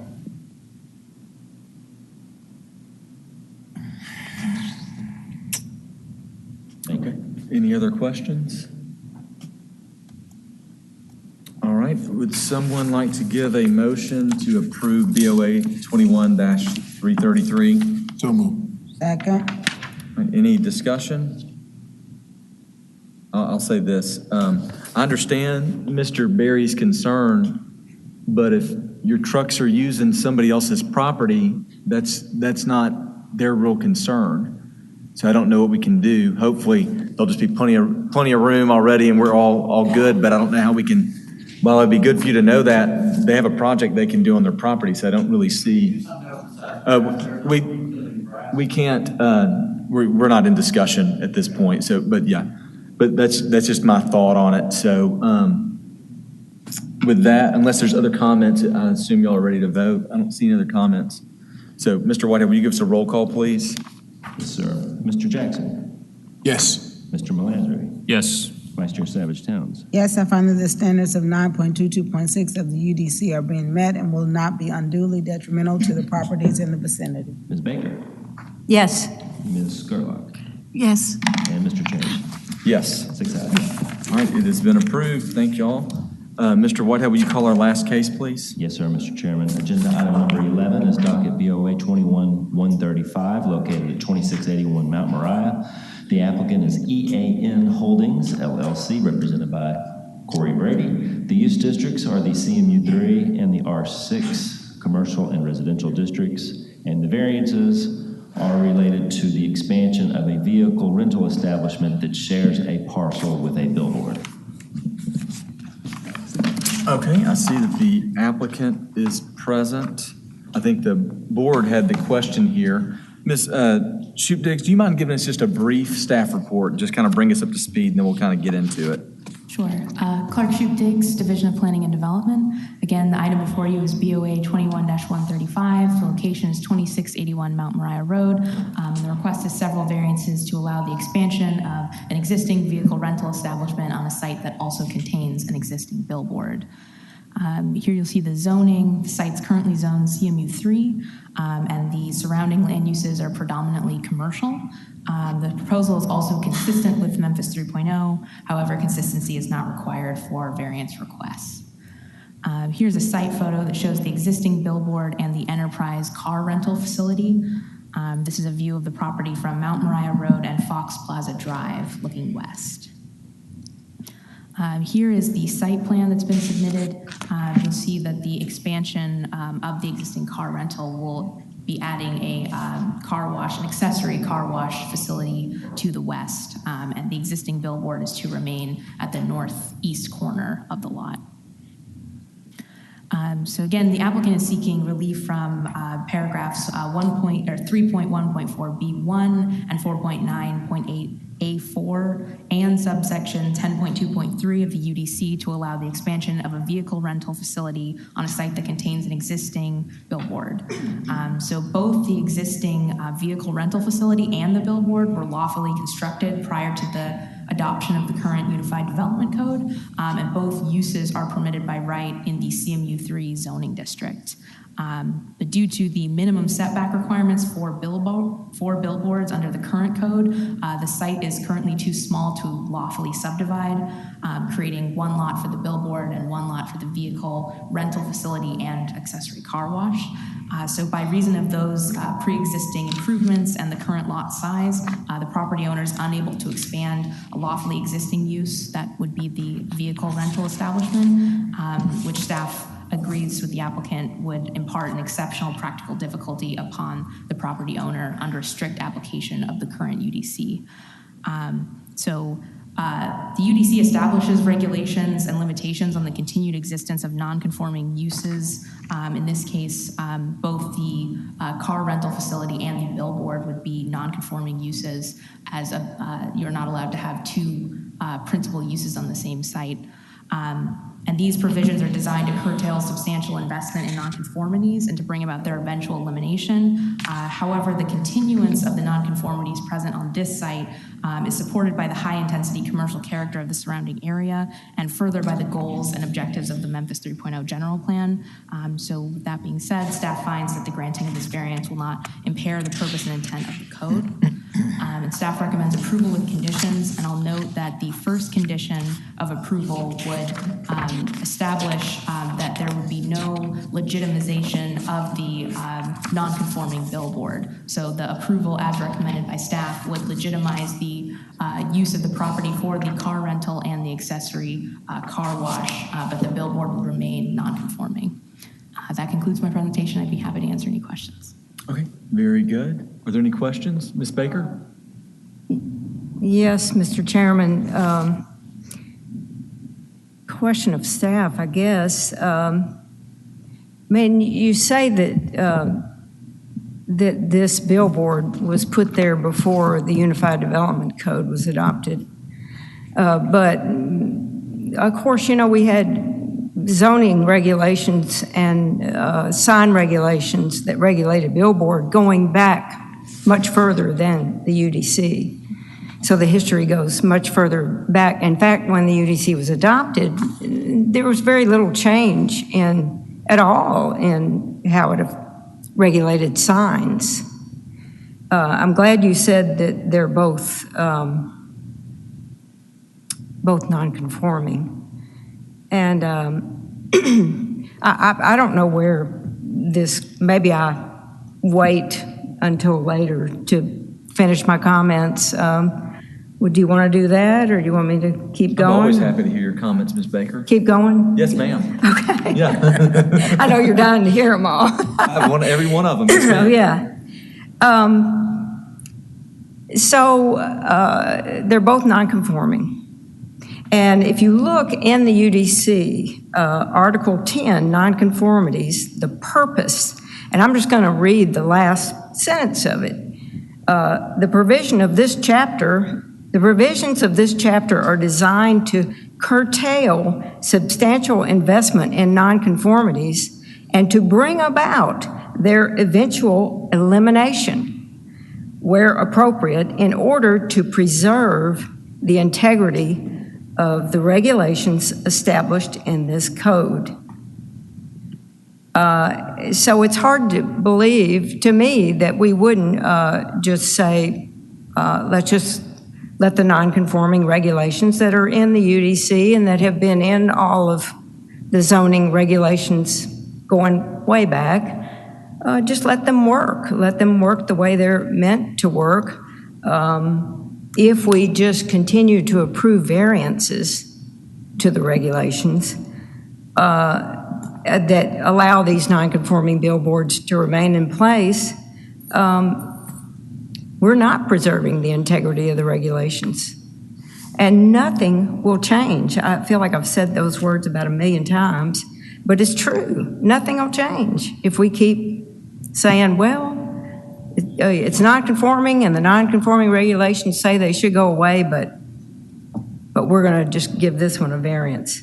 So, I mean, I'm not going to vote for this, and I hope that we won't support it, because it's just a bad road to go down, I think, is to begin to approve variances for these billboards, and they will have no other reason to ever come back in again. Even if you say they're non-conforming, why would they come back in? I mean, they've got approval now. There's no reason to change anything, and they're able to make the expansion. So I'm not fussing at you, okay? I'm just making some points, and I don't mean it aimed at you. It sounds like it is, but it's not. And that's it. That's my spiel. Okay. Any other comments or questions of staff before we move to the applicant? Seeing none, if the applicant will come forward and give his name and address for the record. Hey, Mr. Chairman, my name is Corey Brady, 9967 Bentwood Creek Cove, Integrated Land Solutions. I'm representing the property owner and Enterprise Rent-A-Car in this case. Okay. Do you swear to tell the truth, the whole truth, and nothing but the truth, so help you God? I do. Okay, go ahead, sir. First of all, thank you guys for hearing me. I'm sorry to be the last one here tonight. I won't keep you guys any longer than we need to. Ms. Baker, I appreciate your comments. The owner of this property is looking to improve the property. Not only will the expansion of the accessory be a part of those improvements, will also curb cuts will be closed, making the property safer. There are currently 4 curb cuts onto the adjacent thoroughfare in Mount Moriah, and 2 of those will be closed, and additional landscaping will be improved on the site. Again, the nonconformity pre-existed. We would love to be able to subdivide the property to facilitate this, the expansion of the accessory and the other building improvements. Unfortunately, we can't. We don't have the lot area to allow it. And it's our understanding from review that this has been the procedures that have been followed for some time to grant variances where these unique opportunities exist. Again, if we had really, I guess, Clark, just a touch more land, we probably would be able to subdivide. We're just under the threshold of being able to carve it out and keep it legal, but in this case, we just weren't able to do it. So all those things being said, we agreed to all of the conditions. The improved landscaping, we're already closing curb cuts, we're improving the look and appearance of the building, the community, and the district, and our hands are tied with respect to legally or bringing the existing billboard that's permitted in the zoning under compliance with the bulk regulations of the district. And I would ask staff if they can comment, if I'm incorrect in that, the history of how these things in these particular circumstances have been handled, but I believe Clark handled it pretty thoroughly, but that's all I have to say at this time. I'm happy to answer any questions. I have a question. You want to go first, Mr. John? Okay.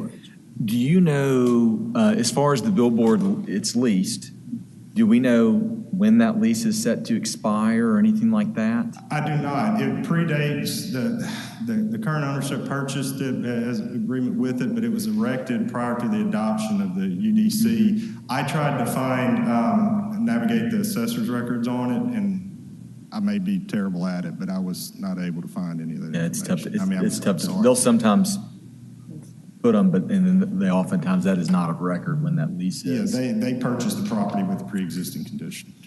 I got a question for Mr. Whitehead. Is it proper to put a condition that a billboard lease not be renewed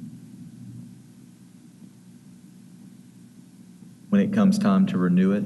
You know, and you could, you know, sometimes you have, you know, the landlord or the tenant has an option where, okay, if they want it 5 more years, they can have it. We've already agreed to what the price will be, but are we able to put that kind of condition on it? Because right now, as long as it's being used, it can keep being used. They could keep 5 year or more, you know, every time it runs out, they could do another one. I'm reading from the UDC, Mr. Chairman. Okay. Section 9.22.7A states, in part, such conditions placed by the Board of Adjustment on a variance may relate to screening, landscaping, location, and other conditions necessary to preserve the character of the area and protect property in the near vicinity. So I think that the setting of a condition limiting this to the leasehold fits within that pretty general direction allowed by the UDC on conditions. Okay. Then I would, we're not too talking, I guess my comment would be, I would want a condition that conditioned this on, you know, as soon as the lease terminates, then not only it would not be released, but the billboard would be removed.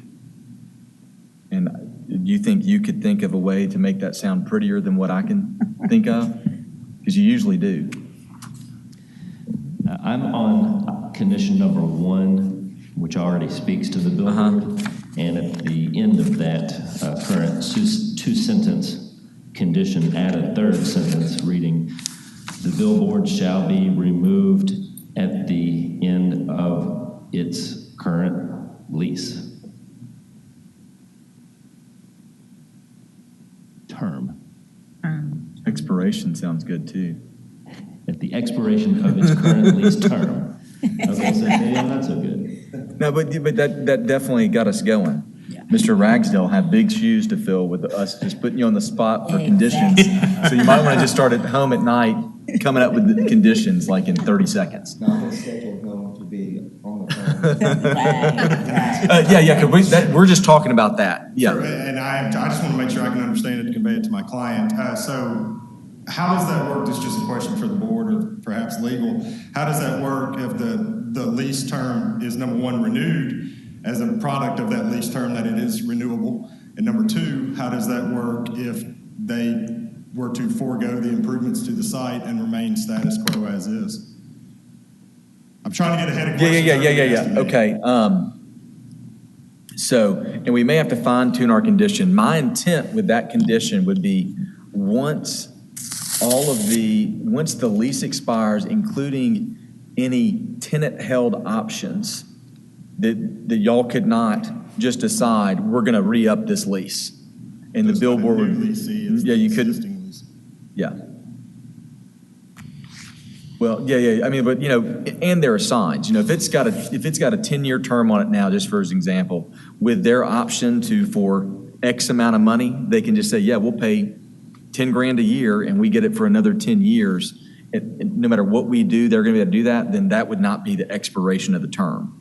It would be when y'all are having to renegotiate new terms is when y'all would not be able to lease that anymore, and it had to be removed. Since that involves contractual agreements, obligations of everything, just respectful to all parties involved, y'all included, it may be best just for me to hold and take that back to them. And let them Yeah, I think it would. And let's if it's okay, let's talk about just make sure we're all kind of in agreement on that. Other option is it's legal non-conforming. Like you said, we'd rather have the billboard money than have a car wash. Well, or something, and that's how zoning works, right? Yeah, sorry to interrupt you. I just go ahead. Want to be clear because I'm certainly no attorney. Yeah. We have very wise one in the room. I'm not certain how nonconformities and all of the Tennessee law applies in these situations. Sure. Because that's a continuance of a nonconforming. Now, that being said, I understand the board can condition to certain degrees. It just starts getting outside of my security clearance, and I want to tread absolutely lightly on that, and hopefully I could get some more advisement from the city as we move forward as well. Yeah. Mr. Jackson, you have something to add? So I think what you're asking is what do you take back and tell your client? And Mr. White, correct me if I'm wrong. He can allow the expansion of the building, and as part of the expansion of the building, when the current lease runs out on the billboard, it's got to go and it can't be renewed, period. Whether that's, if he has an option in it for another 5 years, when that option's over, if there are no more options, billboard comes down. He can do that, and now that'll allow him to expand the building based on the condition Mr. Chairman said. The other option is you can withdraw the application and you can't expand the building, but you got them both. Sure, and I think that's how I understood it as well. Is that correct, Mr. Secretary? Right. I mean, and I think the direction that Ms. Baker was going is this body could also easily say, condition this approval to the removal of the billboard. Yeah. Whether that there is a price to everything, right? The removal of the billboard, whether it's purchasing 99 years worth of leasehold or 2 years, that's a price. And I think what the chairman is trying to do is find a middle ground between that extreme, but that's certainly within the body's realm. To answer Mr. Brady's question, forget about everything you know about the Tennessee Code annotated and its very liberal treatment to nonconformities. Else, in every jurisdiction outside of Memphis and Shelby County, this would not be an issue. And the expansion of nonconformities is unabated and unimpeded. In Memphis and Shelby County, we have a private act that allows us to treat nonconformities the way we do, which is less liberally and more peded. So that's the difference. Okay. Yeah. Just because of the magnitude, then I think it would be wise on my behalf. Just still, even though the options are played, I would just request a hold, and we'll come back. Yeah, I think that's the absolute best thing to do on it. And one thing to think about, as Mr. Whitehead said, and there's a price for everything. There's a year left on this thing. You might think about it differently and go ahead and, hey, we'll just get rid of the billboard and move forward. Or there's 20 years less. Hey, we can't afford to buy this 20 years worth of interest on the billboard and do these things. And that would be something good for the board to know as they make their decision. That's just the reality. As much as I'd love to move forward with, I don't know the terms of that lease agreement or the business arrangement. It wouldn't be appropriate to make right. And my condition that we sort of came up with hadn't been approved by this. It could be that people are more in Ms. Baker's of like, I'm happy to do it, but I don't want a billboard ever. And so that's why figuring out what that cost would be to not have a billboard might be good. And maybe Mary, or Ms. Baker, sorry, she might be swayed by a 30-year term and like, okay, I don't like it, but maybe I'll deal with having a nicer looking building and landscaping and a billboard as opposed to trying to require the removal, which we can't get done. So just thoughts for you. I appreciate that. I would ask staff if I could get a clarification on just to make sure I'm dotting the I's across the T's. I believe I understand it pretty thoroughly, but I want to make sure pose the questions as we all heard it today. Sure. Present it to the property owners. We're on YouTube. I'm sorry? This meeting's on YouTube. Yeah, right. We'll play that back. You can show it to them. That's very true, thank you. And our cases are at the top of the agenda, so you won't be here at 5 o'clock next time. That's true, yeah. Although we did hold 3 ahead of him. Right. So you'd still be number 4. Oh, yeah, no, and then that other one, yeah. So would someone like to make a motion to hold this case until the December meeting? So move. Mr. Chairman, before. Yes. I have one more question for staff. I want to kind of put a pause on this path and just want to make sure I'm understanding everything correctly. And so earlier it was mentioned like the ideal way would have been to subdivide out as that to accommodate the billboard, and there was square footage requirements that weren't being met. Could you talk a little bit more about that so that I can understand that? So if there's enough square footage on a parcel, you could create a new parcel just for the billboard.